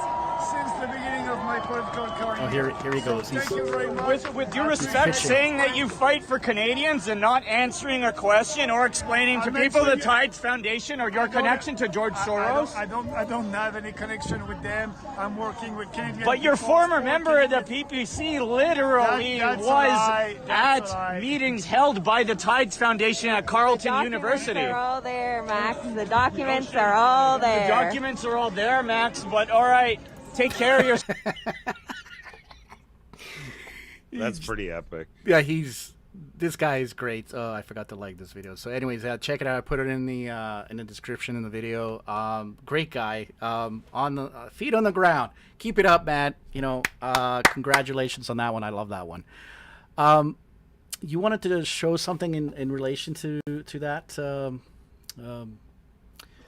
Spaghetti Spaghetti character, right? Yeah, on the topic of lawsuits, well, it's not really much of a secret at this point. My site covered a lot of, let's just say, various lawsuits, and quite frankly, called the spade a spade. And back in I've September, appreciated your work on. Yeah. Thank you. Yeah. Back in September, this lawyer sued me, my site, and anyone who's ever submitted, contributed, or is directly or indirectly associated for $7 million. And he wants anyone associated to be banned from the internet, like banned from posting on the internet on any subject. Not just posting articles relating to his work, banned from posting, period. To state the obvious, this is absolutely, completely fraudulent and frivolous. And it's funny because calling out his lawsuits, Action for Canada is about to, let's just say they're about to get their comeuppance. Can I share the screen? Yeah, absolutely. Go ahead. Okay. Well, they were supposed to have a hearing back on February 3rd. Is an application to strike. It's not a dismissal. A strike is basically you're attacking the pleadings themselves. Now, due to this lawyer's mysterious illness, things are delayed till April. But my God, the Attorney General of BC, it feels weird to be rooting for the guy, but he's going to have this case 100% thrown out. At a time when good cases are getting thrown out, to see the absolute garbage. And I'll read from the links. Oh, and it gets even better. Here, I'll pull up the affidavit. The BC Attorney General is essentially claiming that Action for Canada is using this lawsuit and their frivolous notices of liability as grounds to fundraise. So all of those notices of liability that people printed off, put their real names on, and then served the government, those are now going into evidence for this case. Yeah, I wonder if Odessa's shaking in her boots because she's been pushing that hard. She actually has any clue, or do you think she does? Oh no, she does. Yeah. No, she does. Yeah. She does. Oh, sorry. And what's the? Just give $5, $10, $100. Yeah. At the moment, there's actually 2 applications. We should refer to her as the late. No, was it the Sovereign Lady Odessa of the Orlowicz family? Yeah. And it's interesting because there's another lawyer on this, some guy named Lawrence Wong. I checked him out. He's been called to the bar in BC since 1987, so he's got 35 years experience. Very senior guy. Why isn't he handling any of it? And my God, the notice of application, they're seeking an order striking the whole of the plaintiff's notice of civil claim without leave to amend. And they're also asking for costs, which means everyone with their name attached could be on the hook for several $1,000s. I don't think they know that yet. The plaintiff's claim is deficient in form and substance. Now, keep in mind, this is a 400-page rambling incoherent. It is scandalous, frivolous, vexatious pleading that fails to meet the basic requirements for pleadings and is an abuse of the court's process. The claim should be struck out in accordance with Rule 9-5 of the Supreme Court Civil Rules without leave to amend.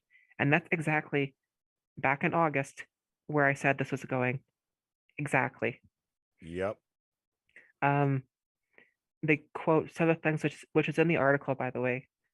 A claim must do several of the followings: must set out a concise statement of material facts giving rise to the claim, set out the relief sought, and the lawsuit, I think it was 44 pages was the relief sought. It must set out a concise summary of the legal basis. Section 7 must not contain the evidence. So that means like no long quotes, basically don't argue your case in the statement of claim. You're not allowed to plead conclusions of law unless the underlying material facts are pleaded. If you're asking for general damages, you're not supposed to cite the amount. And it goes on in considerable detail. At any stage of a proceeding, a court may order struck out or amended the whole or any part of a pleading, petition, or other document on the ground that it discloses no reasonable claim or defense, that is unnecessary, scandalous, frivolous, or vexatious, or is otherwise an abusive process of the court. And they go on something like 1,300 paragraphs. The claim is premised upon non-justiciable questions and relies heavily upon international treaties, criminal code provisions, and unknown causes of action that are incapable of disclosing a reasonable cause of action for the purpose of Rule 9-5. Now, I'm not trying to defend Bonnie Henry or John Horgan in the slightest, but when they say this claim is a complete abuse of the court's process, I'm very hard pressed to disagree. And actually, I also do agree. Yeah, this claim invokes criminal code provisions many times. You can't argue criminal code stuff in a civil case. That immediately gets it thrown out. Asking like, oh, we need to rely on the Geneva Convention and the Nuremberg Code. It's like, guys, a Canadian court isn't going to enforce international law.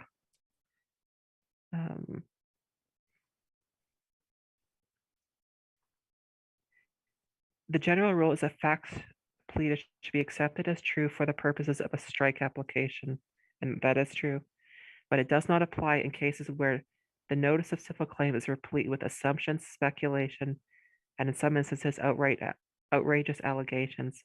The law is clear that allegations based on assumption and speculation need not be taken as true. So, quick lesson in law, when you're doing an application to strike or a motion to strike, generally speaking, we're going to accept all of your allegations as true just for the purposes of this. However, if your claim is over the top ridiculous, we don't have to do that.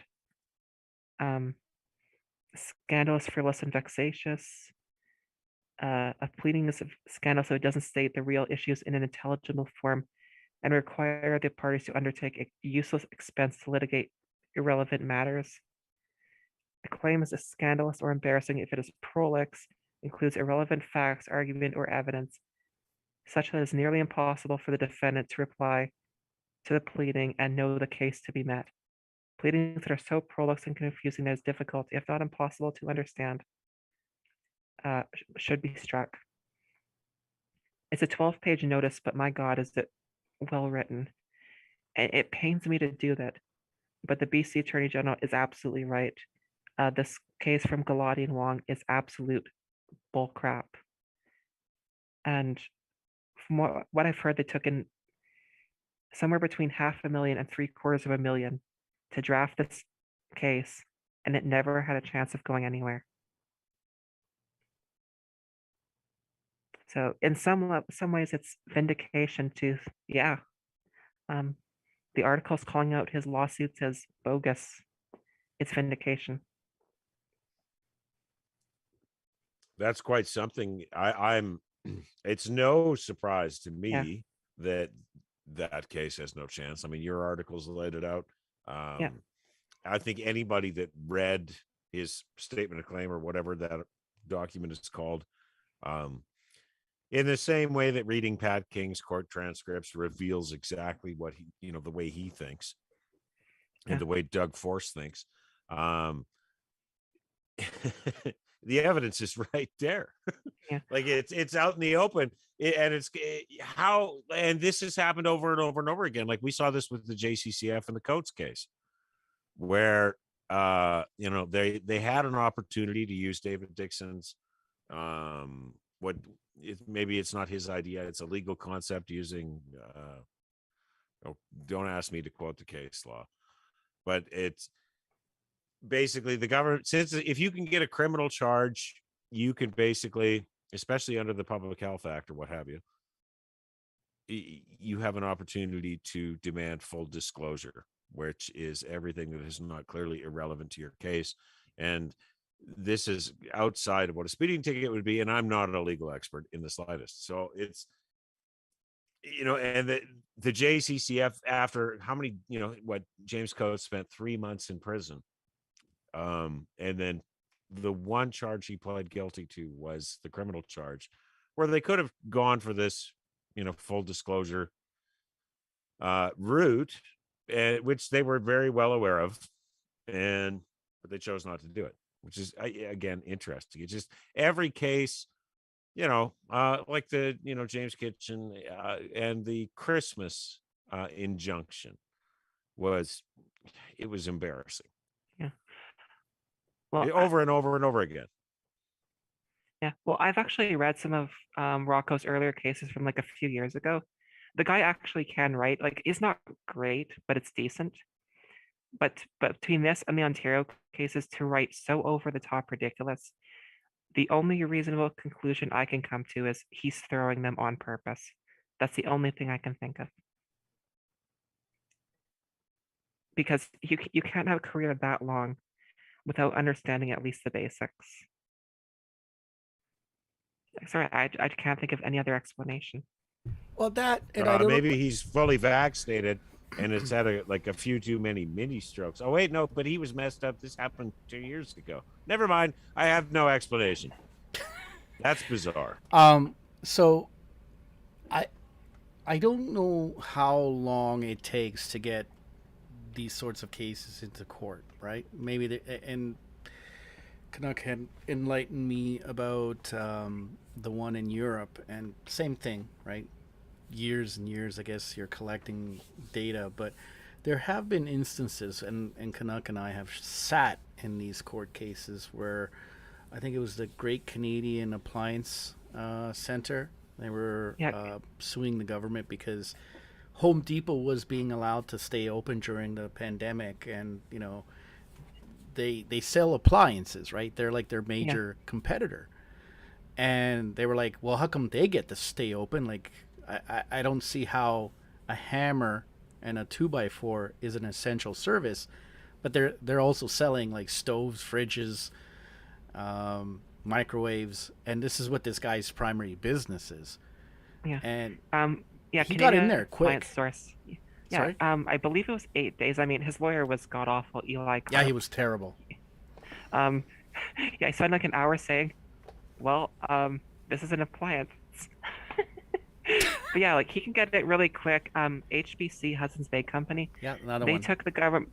Yeah, they took a government to court. I believe it was just before Christmas, under basically the same premise because Ford is ordering them to shut down, and HBC is a big company, has a lot of money behind it. They got in, I think it was 12 or 13 days, not that long. Yep. Now, these anti-lockdown cases, we can't get anywhere in 2 years. Well, and look at how quickly they can get an injunction against honking, in Ottawa and in Edmonton, right? Edmonton has an emergency injunction in place. And that happened within days, right? When Dave was doing his court proceedings, I mean, it took months. And he still got in front of, like, basically, most of the cases have never made it to the Queen's Bench. It's all been happening in provincial courts. So, he's gotten more time in front of a judge than a lot of these people have. It's insane. And how do you fight that, right? Like, how do you go publicly protest, which is what people are allowed to do, and then they just change the law on you, right? Like they hold all the cards, and you're trying to play their game, but they change the rules of the game that suits them. They're losing. We'll just change the rules so to make us win, right? It's like skating uphill. Now, but like father, like son. I mean, Trudeau did exactly the same. You know, he imposed the War Measures Act, and here his son imposes the Emergency Measures Act. I mean, it shouldn't really come as a surprise. Well, his stepson, but sure. That's true. Well, Fidel was a commie as well, so I guess it doesn't really matter in that sense who's the dad. But I would probably assume that he's probably a nicer guy than I mean, you know, the guy, like his mother, right, suffers from some sort of mental issues. Like I know some sort. No, she was committed. Pierre had her committed. And you know who looked after her? And you'll have to go and look this up for yourself because it's been a long time since I was into it. But the guy who looked after Margaret, it was the same mental hospital that was known for the experimentation. Like I believe it might have been related to MK Ultra. Oh, MK Ultra, yeah. And Margaret was she was committed to that hospital under the care of Brian Mulroney's, I think it was father-in-law.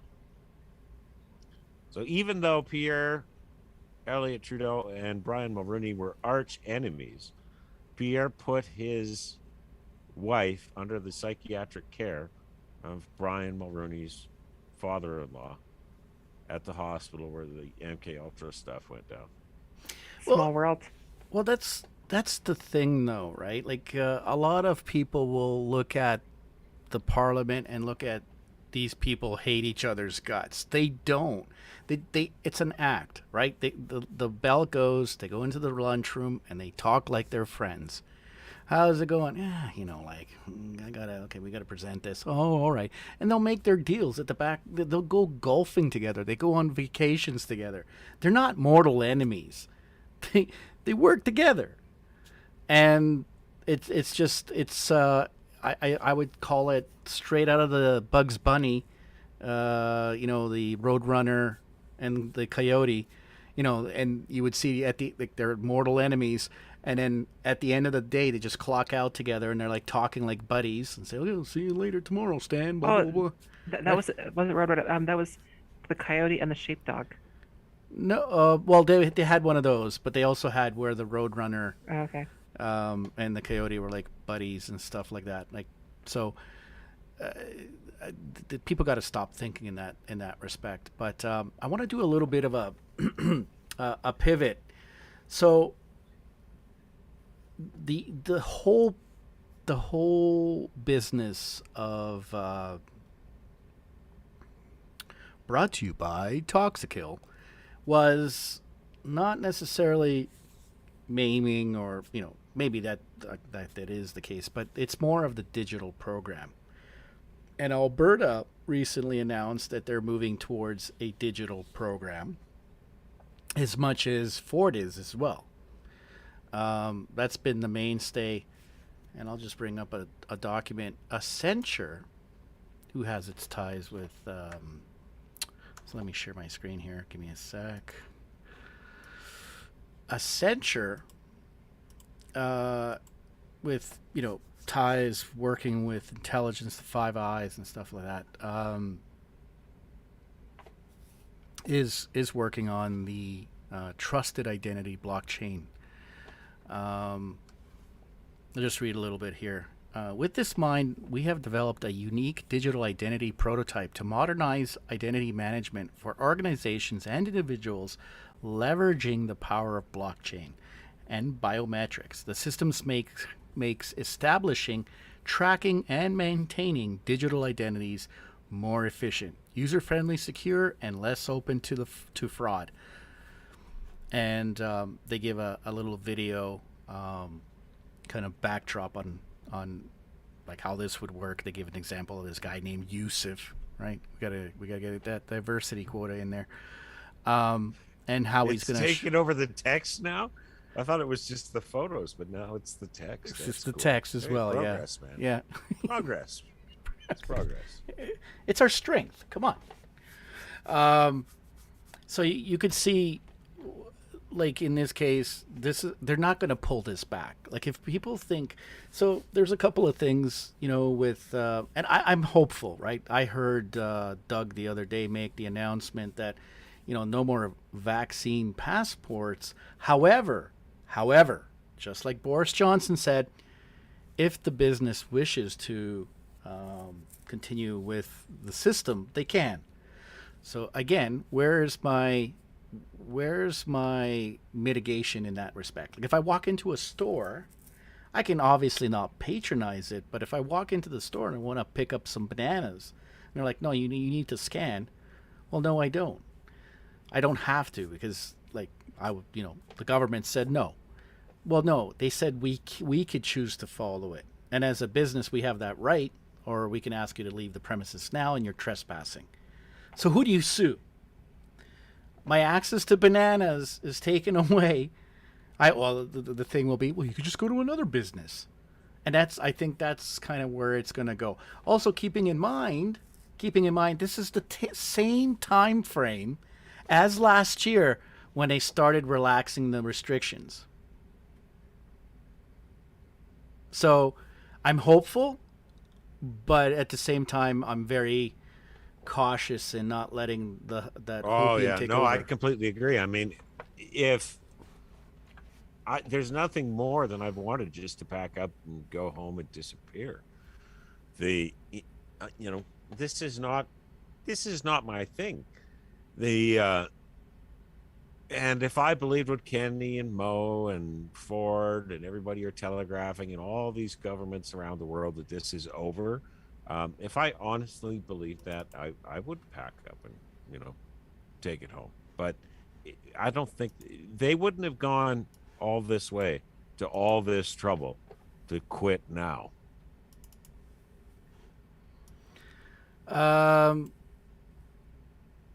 Yeah, no, I don't like you invest, billions of dollars. You're not, they have milestones for the Global 2030 plan and they're achieving them. They're a little bit late on a few. And then they have this, like, for example, if you were to take this as kind of like of a management on a big scale, you would then see this trucking convoy incident as a risk. Right? You would write it off as an issue and then write it off as a risk and then look at that and say, okay, what's our mitigation around this, right? This delays our plans a little bit, so let's make some adjustments and we'll go back on track. So I don't want people to relax in any sense. I want them to be hopeful, right? It's good. I'm hopeful. Like I want to be a little bit positive. I haven't been, what Carlin said about cynicism. Like he says he's a cynicist, which is just a disappointed optimist, but just for my own mental health and my children's mental health, I got to be a little bit positive to say, look, okay, we're going to have an opportunity to go out again and be normal human beings. But I'm very skeptical. Like it's, and here's something that also has come out of, and I think what's this implementation? And by the way, if anybody notices, I don't know if you notice these things, Angry, the color coding. It's always rainbow colored. It's either a circle, rainbow colored. The last Olympics that they had a circle with rainbow colors. This whole diversity thing. So we know what they're pitching there. But this is the global plan for the decade of action for road safety. So they're going to hit you. They're going to hit you on the family side. They will hit you on the job side. They will hit you on your identity side, your genetic side. They're going to hit you on how you travel. So this is a global plan for the decade of action for road safety, 2021 to 2030. So now they're going through this milestone. Again, the UN, so this is another. This just instantly, all I can think of is Vision Zero. Did I just drop your punchline? I'm sorry. It's okay. It's one of my most hated, absolutely hated, despised globalist projects. Vision Zero. I call it Zero Vision.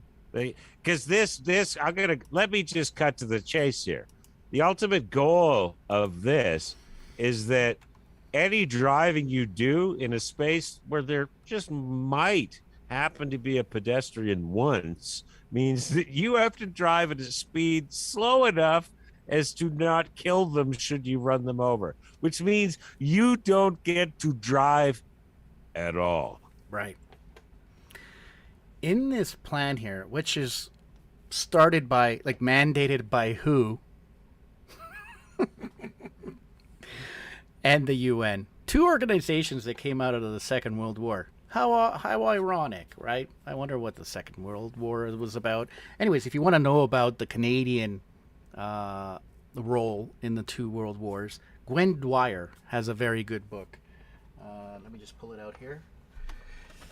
I'll give you the title. And he really specifically talks about a lot of the propaganda and stuff. Gwen Dwyer, Canada in the Great Power Game, from 1914 to 2014. It's a very good read. So, yeah. And we get here's their milestones. They're projecting. You can see they've already started. They're doing their consultations, revisions, launch of global plan. So starting last year of October, meeting on the implementation of the global plan. They are racing to finish this because there's also the global vaccine, and it was titled 2020. They're a little bit late on that one. Reduce road traffic and deaths and injuries by 50%. Okay. Now in this, they actually talk about they call bicycles multimodal transports. And yes, digital ID will be a part of this. And like some crazy shit like this.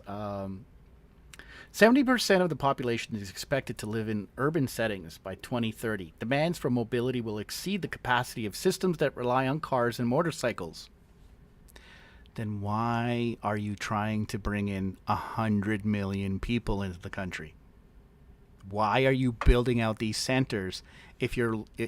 like, none of this is logical, right? Like, if you were to look at it... yeah, because sprawl, we were told for how many decades? A decade at least, that sprawl was bad.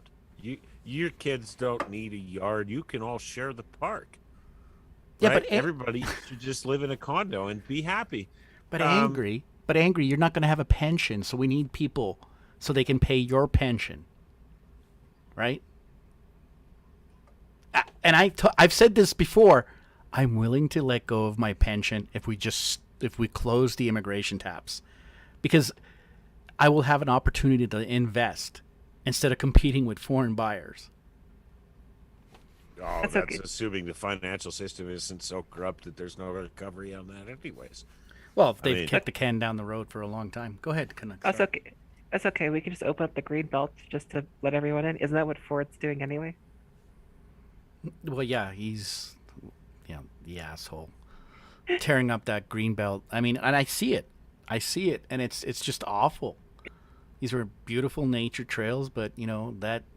Like, well, I guess the craziest part of this whole thing is that with the amount of spending that everybody's doing, with the amount of debt that's being incurred, with the lawlessness we're seeing throughout the system and the courts, and just the general insanity at large, I don't know. I just can't see. I don't know. It's getting late. Sorry, it's past my bedtime. I lost my train of thought there. No worries. We're gonna wrap up. Disappeared. We're gonna wrap up soon anyway. But yeah, this is funny. Multimodal transport and land use planning establishes the optimal mix of motorized and non-motorized transport modes to ensure safety and equitable access. What exactly does that mean? Everything's tutti frutti. Ban cars, and give everyone a bike. No, but equitable, like equitable. So if I'm on a bike and a POC or a diversity doesn't have a bike, am I then supposed to forfeiture my bike? What does that mean? I think it means you're all going to share the same scooters and bicycles, and nobody will own any of them. It's just a community thing. Some hippy dippy, Yeah.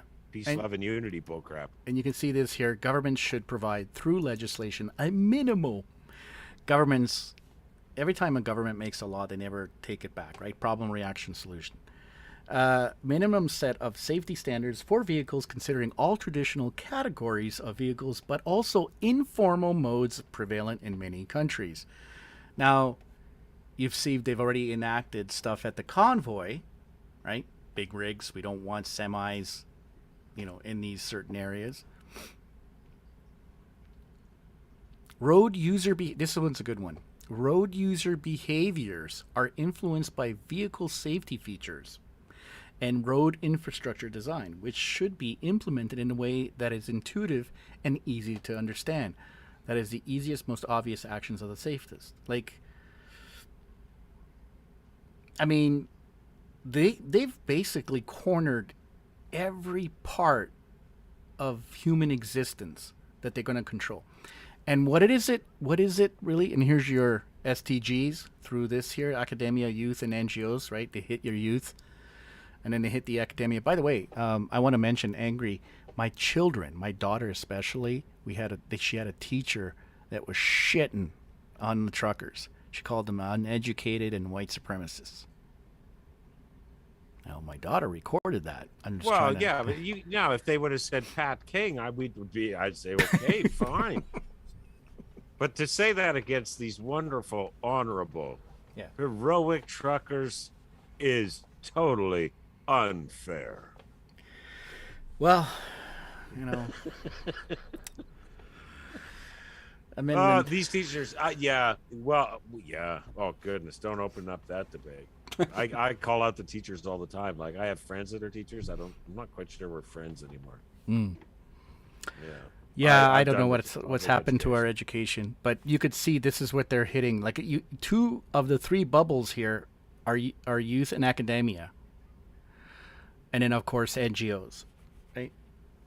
And then the youth on our side are like, "Yay, Jordan Peterson!" Like a hardcore drug addict, who completely screwed up his own life. And just get your damn vax, okay? But he's a hero. He says we don't have to use they and their pronouns. He's a hero. And his daughter left her husband and the father of her child for some guy who runs a Russian porn website. Yeah, Russian guy. What a great role model. Everybody follow Jordan Peterson. You're lobsters now. And what's really bad is she had a TikTok video. I think it was a TikTok video where her baby was crawling around while she's walking in her skinnies. Like, she had her undies on and stuff. I don't know what the fuck she was doing. And I was like, queen. What are you doing? And the baby's just crawling around in the background.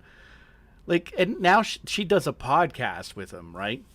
So I don't know. Maybe they're going to talk about nephrophodi all day long, and how they mate, and how we're we're like spiders of the sea. Oh, fuck. But yeah, that's funny. He went on with BJ Dichter. Really? This guy went to the UN. And is there a link between Dichter and Jordan Peterson? Is he part of the network? Was he part of the fundraising? I haven't quite been able to track that from what we've looked at, no. But it is odd engaging, with he seemed to be activated pretty much with the rest of Dichter's tribe. Right. But I don't see him I don't see any ties to him and that fund, but it was odd to see him and BJ Dichter interact in the way where he was subtly, first he did that individual video where he said he was asked to come on and talk about the convoy, and it's time for them to go home. Why the fuck would you listen to a guy? I got a question. Yeah, go ahead. Sorry, go ahead. Just to Canuck, with Dichter and his when he went on with Viva Free, and I didn't watch them all, but basically he went back to that, I only care about the truckers and the vaccine mandates at the border. Do you think that was a play at that little clause in the Emergency Measures Act where it says if this is a trade, you can't invoke this over a trade dispute or to influence the outcome of a a strike? I actually hadn't looked at it from that perspective. I just thought it was just strong arming what would really probably just be trespassing charges. Because there's that one little tiny paragraph in the Emergency Measures Act that says you can't invoke this act to break up like a labor action. Interesting. Well, I know the Emergencies Act, they have I think it's section 62. Oh yeah, there's parliamentary oversight, but everyone involved is sworn to secrecy. And we don't have that too. There's an oath at the end. Yeah, and you don't have to release a report, I think, until a year after the emergency ends. Yep. How democratic. Yeah. Well, I cover the Quarantine Act on a piece, I think it was last year. They pulled the oversight in the Quarantine Act. They slipped it into a budget bill in like May 2019. So it used to be that for the Quarantine Act, you have to get permission from both houses of the House of Commons and the Senate to make major changes. They slipped it to a budget bill. You don't have to do that anymore. So just the cabinet can just do whatever now. Like that's great. That's great. Yeah. So we built in all these so we built in all these oversight measures. But now, I don't really like having to, go on camera and talk about, what we're doing. I don't like having to call the House of Commons to tell them what we're doing. Let's just cross that out. Yeah. Oh, it's insane across the entire board. And no matter how, the more you look, the worse it gets. Yeah. And why there's so many businesses going on? One of the content stuff on the site, a lot of articles was, there's a lot of groups that are getting subsidized to play along with it.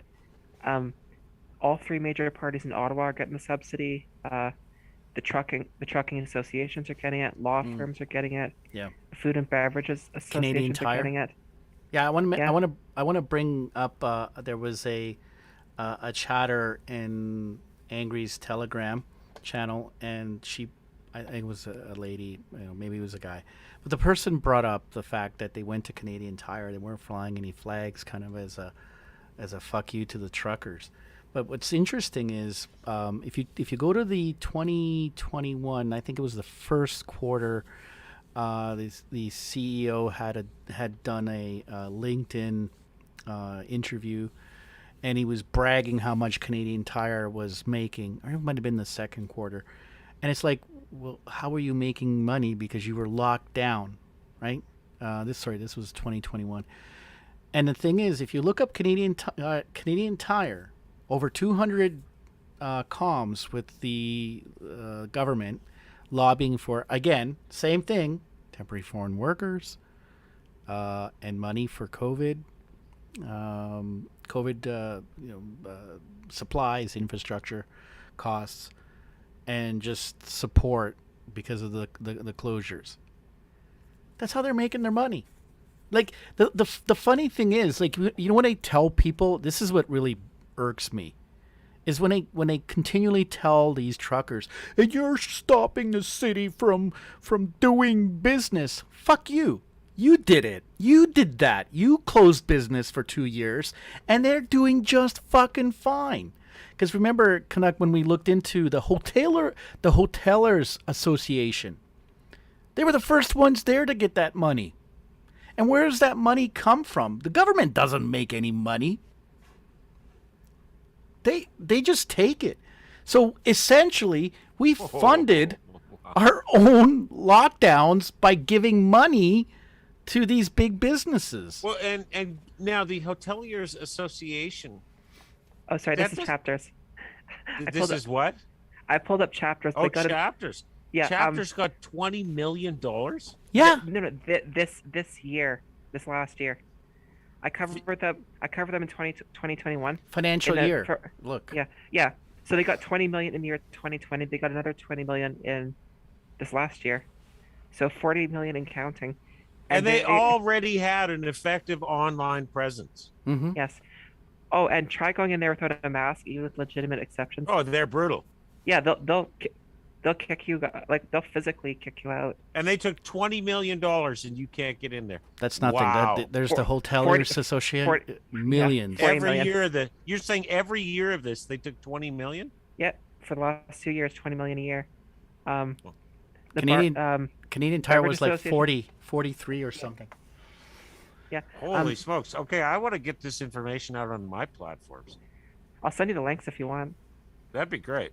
Yeah, put the links and I'll put it in the description. And if you like, you tell me what kind of attribution you want, because I never know what people expect. Yeah. Some people don't want any. Some people want a lot. I don't know.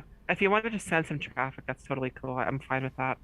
If you like, Canuck has a couple of books out. Not more than a couple. She's got 3 books out. Please go check them out. I'll leave a link to those books. Do you want to talk about the titles on the books? I have all of them. They're very, very good. So, it's cheap. It's like look, we're not selling you a baseball cap or a fucking mug or some diagonal shirt. Begins. Oh God. No. It's just, okay. If you want to get educated, if you want to get educated, right? It's $10. It's $10 for a digital copy. I like marking the fuck out of my books, so I like my library. So yes, you can purchase a hard copy, but it's like if you really want to know what the fuck's going on, go ahead. It's on the site. It's on the site. 2 pandemic books and 1 on like the banking connections. And now, unlike Chris Sky, you will actually ship the books. Who wants to read Chris Sky's books? Unlike Chris Sky, I actually wrote mine.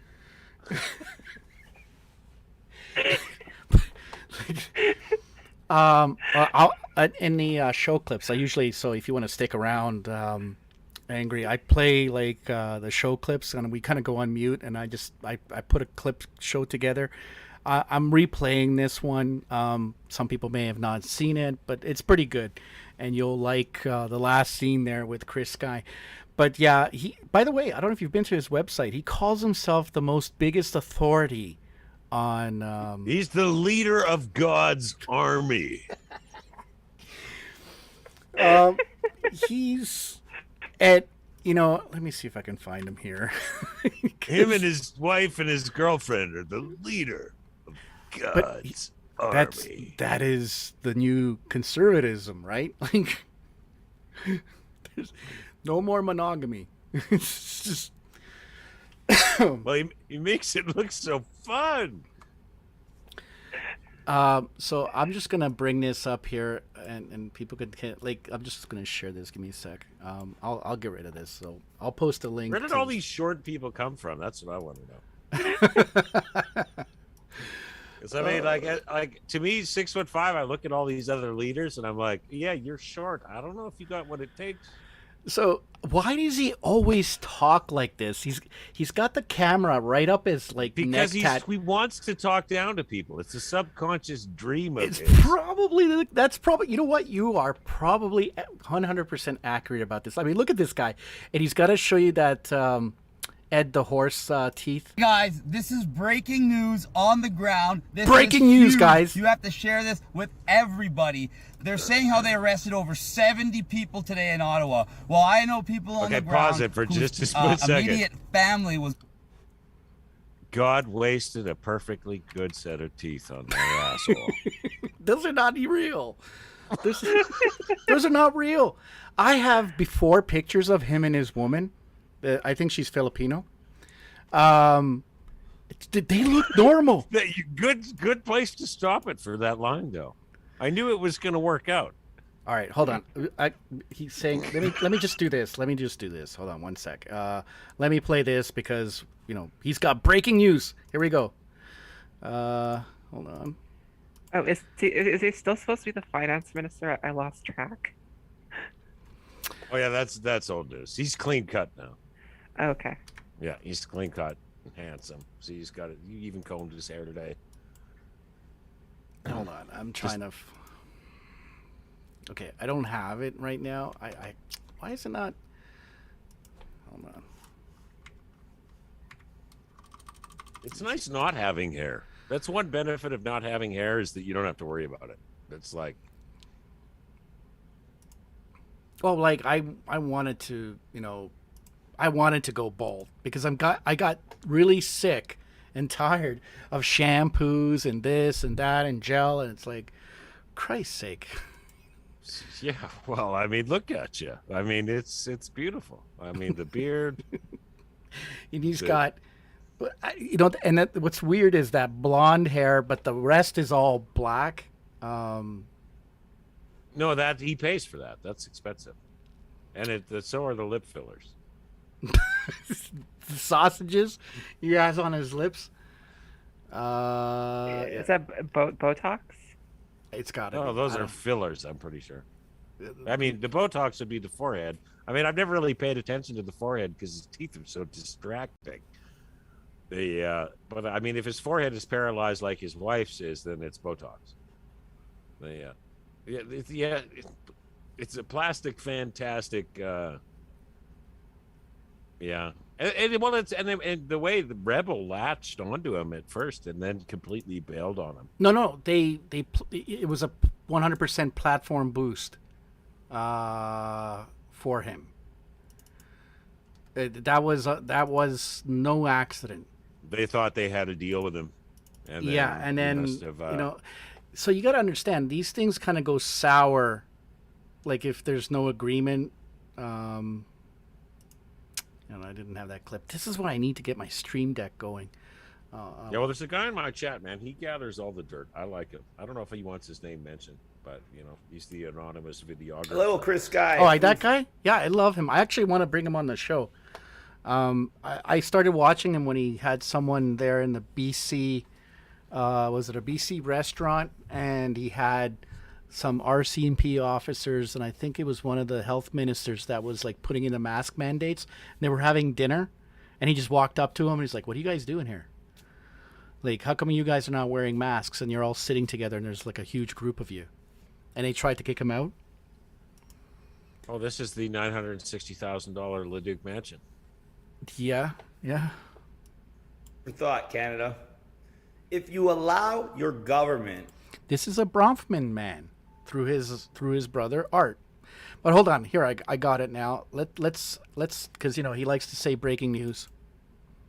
Breaking news.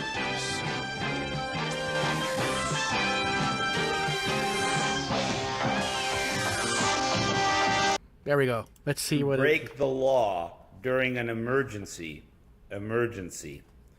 They will just keep creating emergencies to break wow. Thanks, the law. Chris. I didn't know that. That's why we have 4 separate emergency orders on the province of Ontario. Wow. Every emergency that they concoct allows them to take more of your rights. And okay, I can only handle so much of Mr. Ed here because this is a guy who has 68,000. Oh, sorry, it's almost 69,000 followers.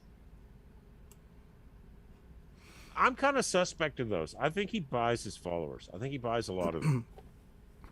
You think so? I've done all of my growth organically. Mm-hmm.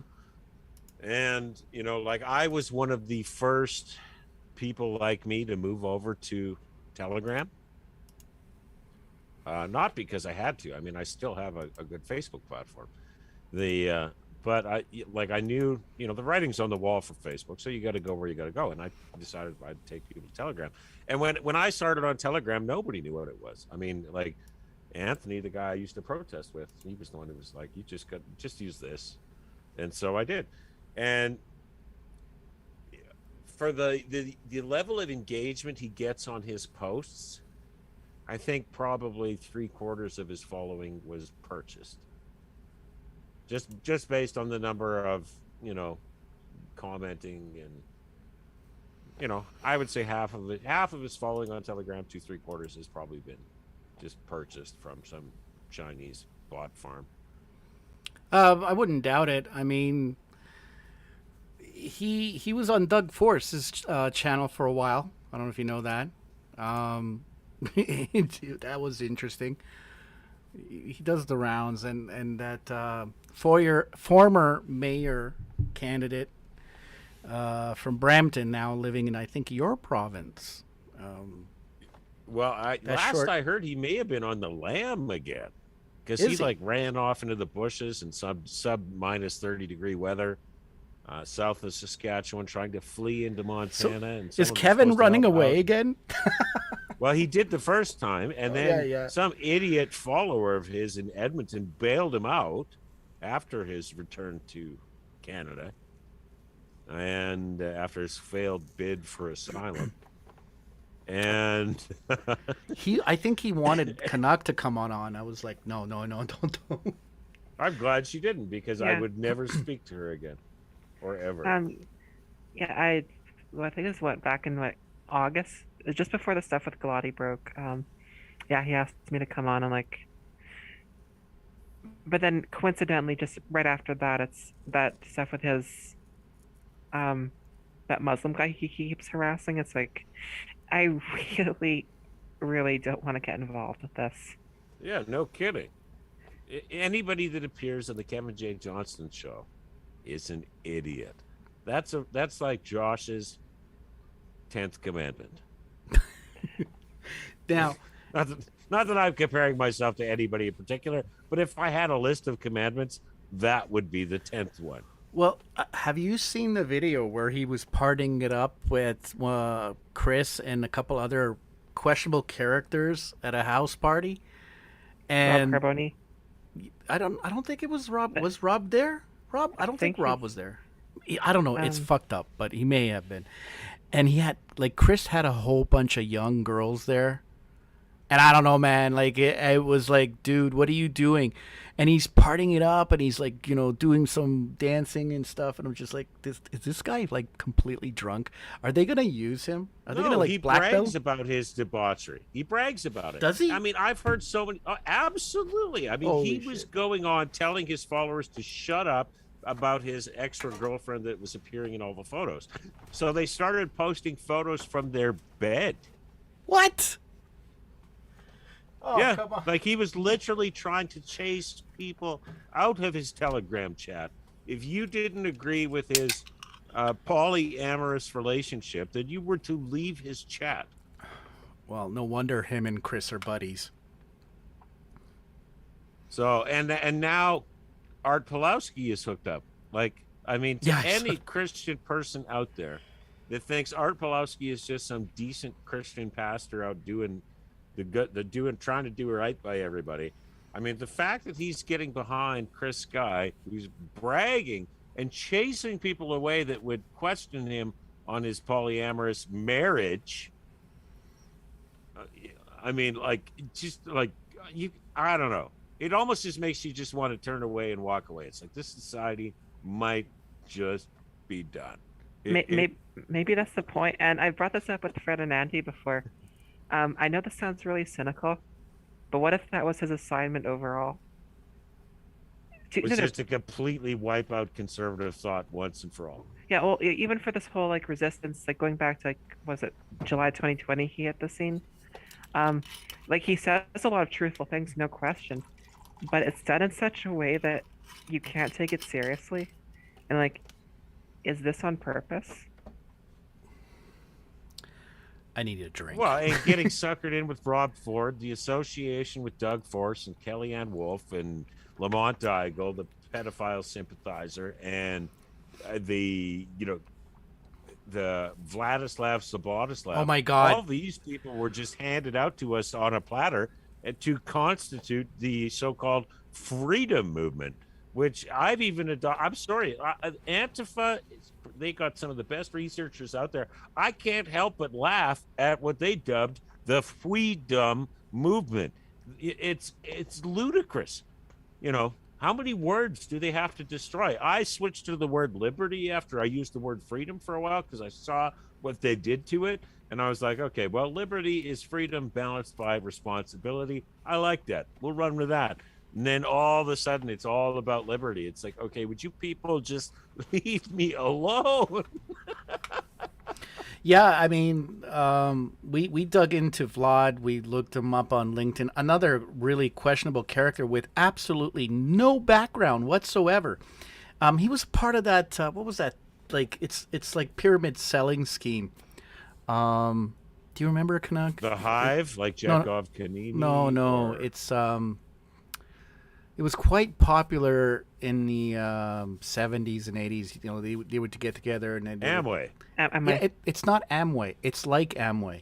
It's a new one, right? And that's what he was a part of. Yeah. There's so many. Yeah. There's like. We played a clip where they. Melaleuca? Melaleuca said it? No. We played a clip of it where there was like a testimonial. This woman came in and she's like, yeah, they try to tell you to think positively and stuff, and I just couldn't wait to get out of there because they all like loonies. But she kept going, and you could see the progression. She became a cultist, right? That's what Vlad is a part of. And you guys sent me a link of that life success cult, whatever it is. Well, that's one of them. That's the one that Pat King They break you down over 3 days and rebuild you from the ground up. They rebuild you. It's like, for $4.99.95, you can participate in the latest, greatest MK Ultra program we have to offer. Yeah, we'll spend 3 days breaking you down, and if we have time, we'll build you back up afterwards. Now buy this beauty kit. Very good for the women. Only $29.99, and I throw in. Here's the wife tamer package with 4 free electrodes. Yeah, so he was another questionable character, and it was really interesting because not too long ago, just before the winter, it was like sometime October, Kellyanne Wolf, and I think it was either in Alberta or was it BC, they went to some legislature, and Kellyanne Wolf was competing with Vlad on the speaker, and they're trying to outdo each other of talk about the Freedom Rally. I was like, what the fuck? It was incredible to watch these two twats just trying to and then outdo each people other. wonder why we have like a list or had a list. I mean, not that we really seem to be engaging in it anymore, but we had a speakers list and everything was laid out. There was no open microphone because it just gets too crazy. Like there's just people have a lot of crazy things to say, and I mean a lot of people have a lot of really good things to say, but even the interviews I do out on the street with the convoy thing, you never know what you're going to get, and it's like it's live on Facebook. You're putting the whole page at risk. It's crazy. So this is Angry. So this was the part where we play our clips. It's just for shits and giggles, and there's some serious stuff in there, some funny stuff as well. And then what we do is we'll close it out, and then we'll chat for a bit, just offline if you like. You can stay on and watch if you like. It's some good stuff, and then we just all go on mute as it plays through. All right, sounds good. All right, so I'll thank you everyone for joining. Please check out Angry Albertan on Facebook. Angry, you'll give me the link to your Facebook. Oh, come to Telegram. I mean, if you're following these guys, the Facebook page is going to be boring for you. So search up the Angry Albertan on Telegram, because we're way we're probably not quite as loose as these folks here, but I mean, if you're watching these guys, you come over to the Telegram chat. Don't bother with Facebook. Yeah, and I'll post that in the show links. Again, please check out his. You do some good podcasts, and you actually have some good researchers there as well. Like, the team, the volunteer team is insane. But we're all volunteers. None of us are taking any money. Nothing. Although, well, okay, I should clarify that people have put cash in my pocket, like literally, like it just goes into my pocket and they walk away. And I don't turn it down because it's already in my pocket. What are you going to do? But we don't ask for money. We don't, none of that. It's all just, I don't want your money. In fact, I just want you guys to sub, to watch our stuff, because we do this research and we want to help people to do their own research, to take a little bit of extra time. It's only 10 minutes max, 15 minutes. Look these people up, look up their name, go and check them on LinkedIn. Yeah, we could defeat internet censorship by just people doing their own research. Yeah. And the information is already out there on the internet. You're just not allowed to talk about it on YouTube. You're not allowed to talk about it here and there and everywhere. Right. But if you can, and that's what I keep saying, we can put the dots on the paper for people, but those people are going to have to take those dots and draw the line for themselves. And I think an informed public is one that is the best type of public to have, because once you have all the information, that's quite a bit of ammunition. Well, nobody's going to have all the information. That's physically impossible. Well, no, you But can. everybody's going to have their own take on it. We can all hash it out in the public square and meet somewhere in the middle, and hopefully that's a better place than where we are right now. But unfortunately, a lot of people don't. They don't look into, like, they give a lot of money. They give a lot of money to Odessa. They don't question it. They just see that someone there is talking for them, for their side. And like, oh, I'm going to give this person money. But you don't look who this person is. Where's the money going? How do I know the money's going? I mean, if you just look up and do the research on UNICEF, I mean, there's shit that goes back into the 70s of misappropriation. You can say the same about Mother Teresa, man. The Red Cross, all of them. Yeah. So. Play your clips. All right, here we go. All right, we'll go on mute and everybody enjoy. So you've got questions about weighted voting. Well, we've got answers. Some people have wondered, is weighted voting an example of reverse racism? Well, let's unpack that statement for a moment. We know that stereotypes and racial discrimination exist against all people, even if you count yourself within the majority. But this is known as racial prejudice, and it's not quite the same as racism. When we're talking about racism, we can't forget the relationship that racial prejudice has with power, and that's the definition. Racism is racial prejudice plus power. According to the OSSTF Equity Statement, promoting the engagement of members of Indigenous peoples and equity-seeking groups is a valid and necessary approach to reaching equity. This is the why behind the weighted voting. In order to understand why this motion was created and why 68% of AGM voted for the change, we must understand how systemic racism manifests in our union practices. Prior to motion 8.2, all 19 branch presidents, co-branch presidents, or alternatives would vote to decide on an issue brought to TBU Council. Past practice of TBU Council were that each voting member get one vote. And that seems fair. One person equals one vote. But fair doesn't necessarily mean equitable. What if you found out that not all voices were being represented, especially those that belong to the most marginalized communities? Would this still be fair? Motion 8.2 was created to address the disproportionate representation of voting members at TBU Council. This means that quorum must include 50% representation of Indigenous, Black, or racialized members where possible. Otherwise, votes will be weighted to ensure a 50-50 representation. So what does this look like? Let's take a look at an example of voting on an issue. It has been brought to TBU Council that as a union, we have never recognized. If you're vaccinated, you're not going to be hospitalized, you're not going to be in an ICU unit, and you're not going to die. If you've been fully vaccinated, you no longer need to wear a mask.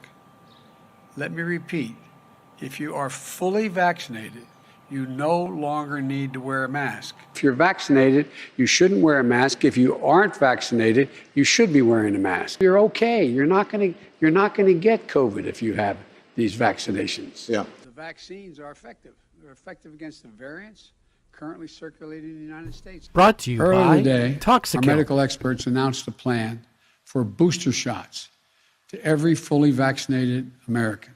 The plan is for every adult to get a booster shot 8 months after you got your second shot. We can kind of almost see the end. We're vaccinating so very fast. Our data from the CDC today suggests, that vaccinated people do not carry the virus, don't get sick.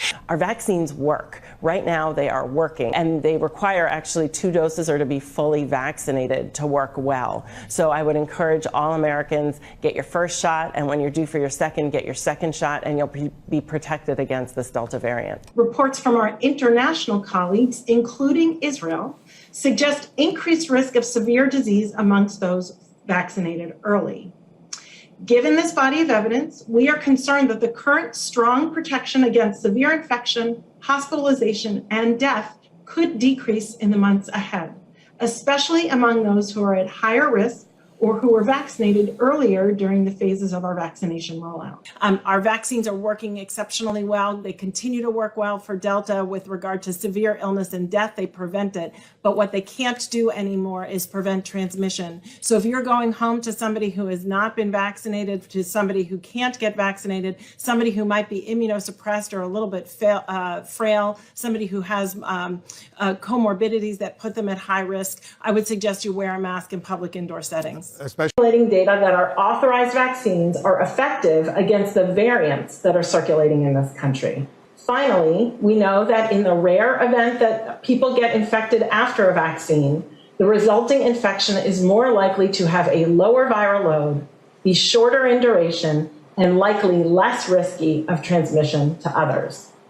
Considering all of these factors, the data on vaccine effectiveness, the science on their ability to protect against circulating variants, and our growing understanding of the low risk of transmission to others, combined with universal access to vaccines for those 12 and older, today, CDC is updating our guidance for fully vaccinated people.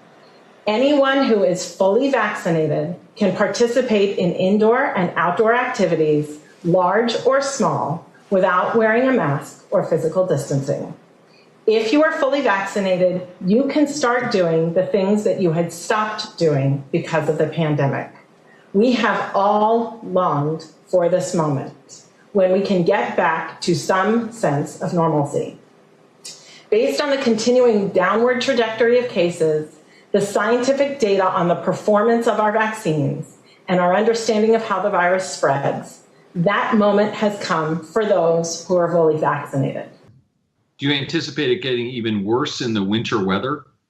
Yes, the amount of time you spend indoors, the fact that as it's colder, your upper respiratory tract doesn't do a good job of suppressing the virus. So your that seasonal transmission level is pretty clear in the data. And we'll be able to get up to the 70% plus that we need, even if the vaccine's very effective, to block the kind of exponential growth in transmission and put it into an exponential decline. During 2021, we should be able to manufacture a lot of vaccines, and that vaccine, key goal is to stop the transmission, to get the immunity levels up so that you get almost no infection going on whatsoever. These vaccines will allow us to save millions of lives. They'll also have another enormous benefit. They'll allow us to develop a plan for the world to globally eliminate COVID-19. As it is, we only have to get up to probably 70% of people inoculated. Yeah, with the being treated with the vaccine to drop the numbers down dramatically. Everyone who takes the vaccine is not just protecting themselves, but reducing their transmission to other people and allowing society to get back to normal. We will be able to get to the majority of the population to get to a level where the transmission slows down very dramatically. Certainly by summer, we'll be demand limited, and we should get we can convince people to trust the vaccine. We'll get to a level where our fall will be pretty normal. You know, we didn't have vaccines that block transmission. We got vaccines that help you with your health, but they only slightly reduce the transmissions. We need a new way of doing the vaccine. 70, 75%. It's a range. The range is going to be somewhere between 70 and 85%. The reason I first started saying 70, 75, I brought it up to 85. That's not a big leap to go from 75 to 85. By the time you get to the mid to the end of the second quarter of 2021, namely May, June, July, August, you very likely could have overwhelming majority of the people vaccinated, which means you'd have herd immunity. Herd immunity is that when you have enough people who've either been infected and or vaccinated and protected, that there's enough protection in the community that the virus doesn't have the capability of freely being transmitted from an individual to individual. You kind of have the herd protection as an umbrella. We're not there yet. That's not a fundamental strategy that we're using. That would allow you to safely get people back to school in the fall, to safely get people back to the kinds of works that would otherwise be difficult as you get to the middle and end of the summer. So it's going to start in April, and it's going to go right through the end of the second quarter of 2021. These vaccines work well against this virus, including the Delta variant. They're really quite impressive. I mean, a 94.5% efficacy. Certainly breakthrough infections. Breakthrough infections mean you have been vaccinated, but you still get infected. But the critical point is that I think 7 out of 8 or 8 out of 9 of them had no symptoms at all, which means it is very... What do you mean we're lucky to be white? It's not luck, it's privilege. We're privileged that people see us, not a color. Privilege that we don't get stared at when we walk into the room. Privilege that we don't get followed by security when we go shopping. Or pulled over when we're in the wrong neighborhood. We're privileged because society was set up for us, and our silence keeps it in place. We're privileged, and that's unfair. It's actually really straightforward. If you've got a vaccine pass, you can do everything. Basically, that's it.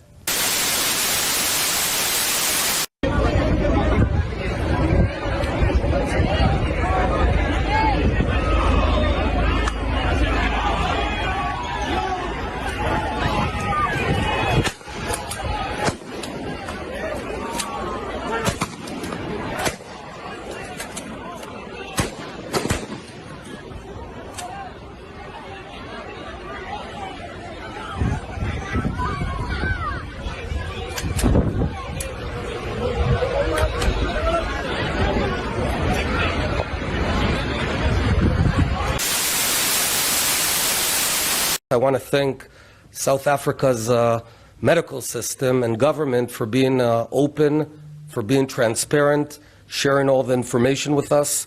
This new B11529 variant is concerning and has the potential to be very dangerous.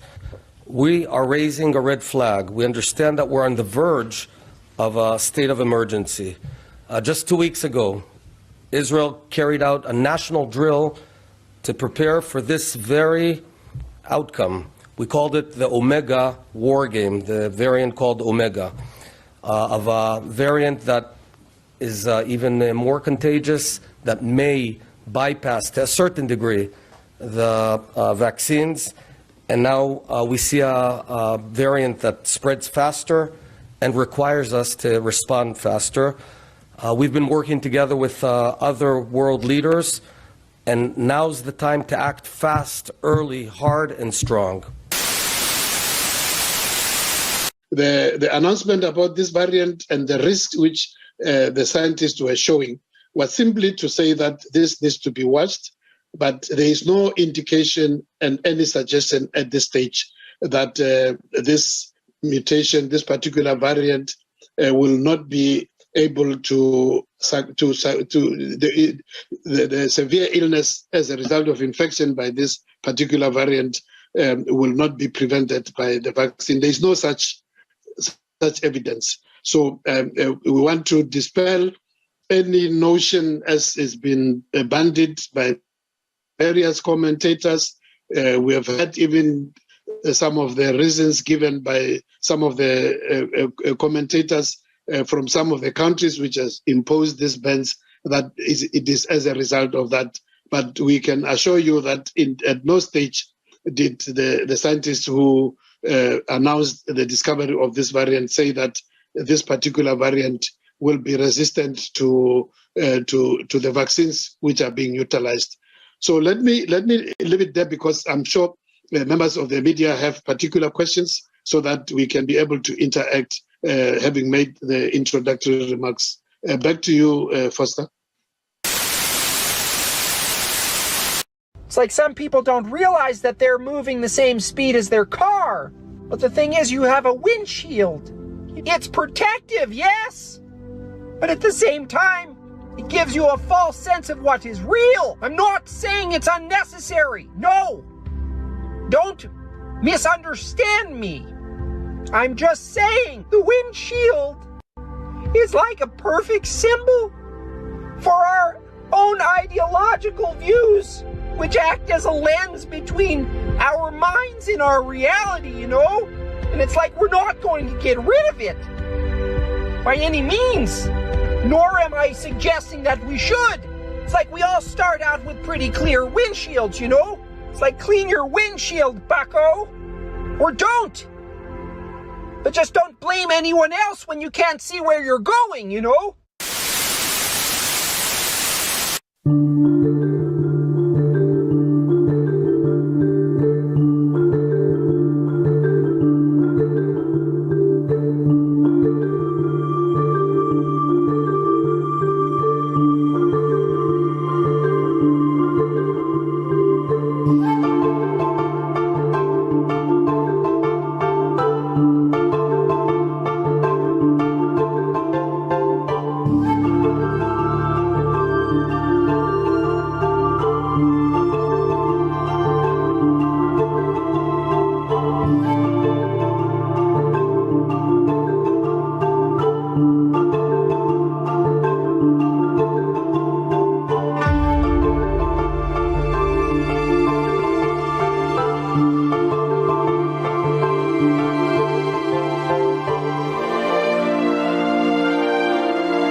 In many countries and communities, we're concerned about the fullest sense of security that vaccines have ended the pandemic and that people who are vaccinated do not need to take any other precautions. Shelby? Okay, and then we'll do Shelby last one. Thanks. OSHA suspended its vaccine implementation and enforcement because of a court order.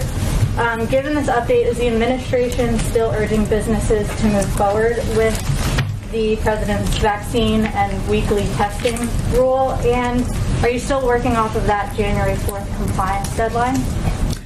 We are. Let me be very clear. Our message to businesses right now is to move forward with measures that will make their workplaces safer and protect them, their workforces from COVID-19.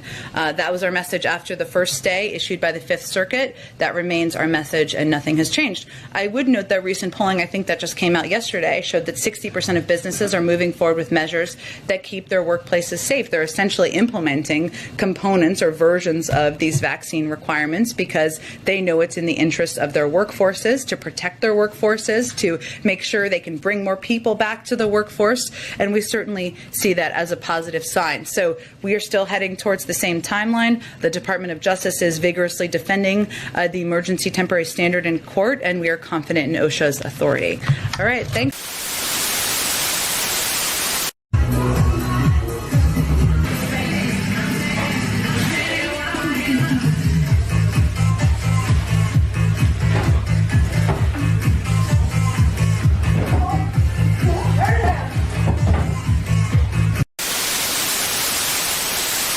Actually, it's the kind of flip side of what I was thinking. Maybe. Sorry. Do you have any masks? No. Do I have to have one to get this? You had talking, so you didn't talk in then. What's that? I shouldn't be talking. Are you serious? I can't talk if I don't have a mask. Whatever.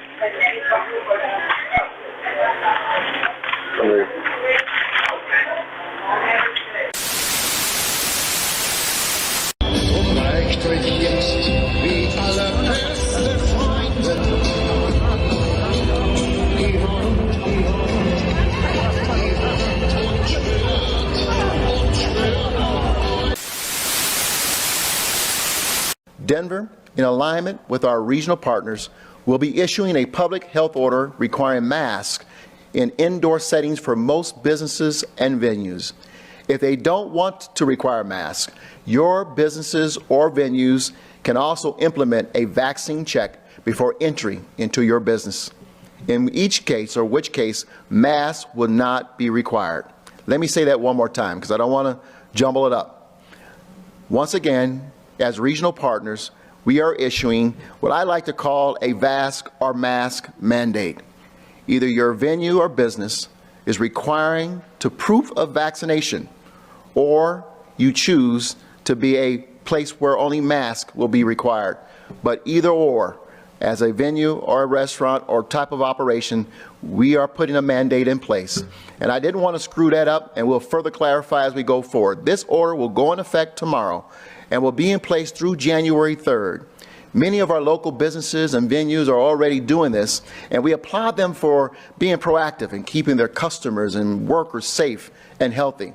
Now, I know it's disappointing that the decisions of some, again, mean additional restrictions on our vaccinated residents. And I certainly share in that disappointment because I know a lot of work has gone into getting us to where we are. But this is the situation before. Wear a mask or get vaccinated. We prefer our residents, of course, get vaccinated and to try to reach that final 25% who haven't done so yet, as well as our youngest kids who are recently eligible. We're going to enhance current vaccination efforts in schools and underserved communities so shots reach those arms. De mobiele moeders terugtrekken.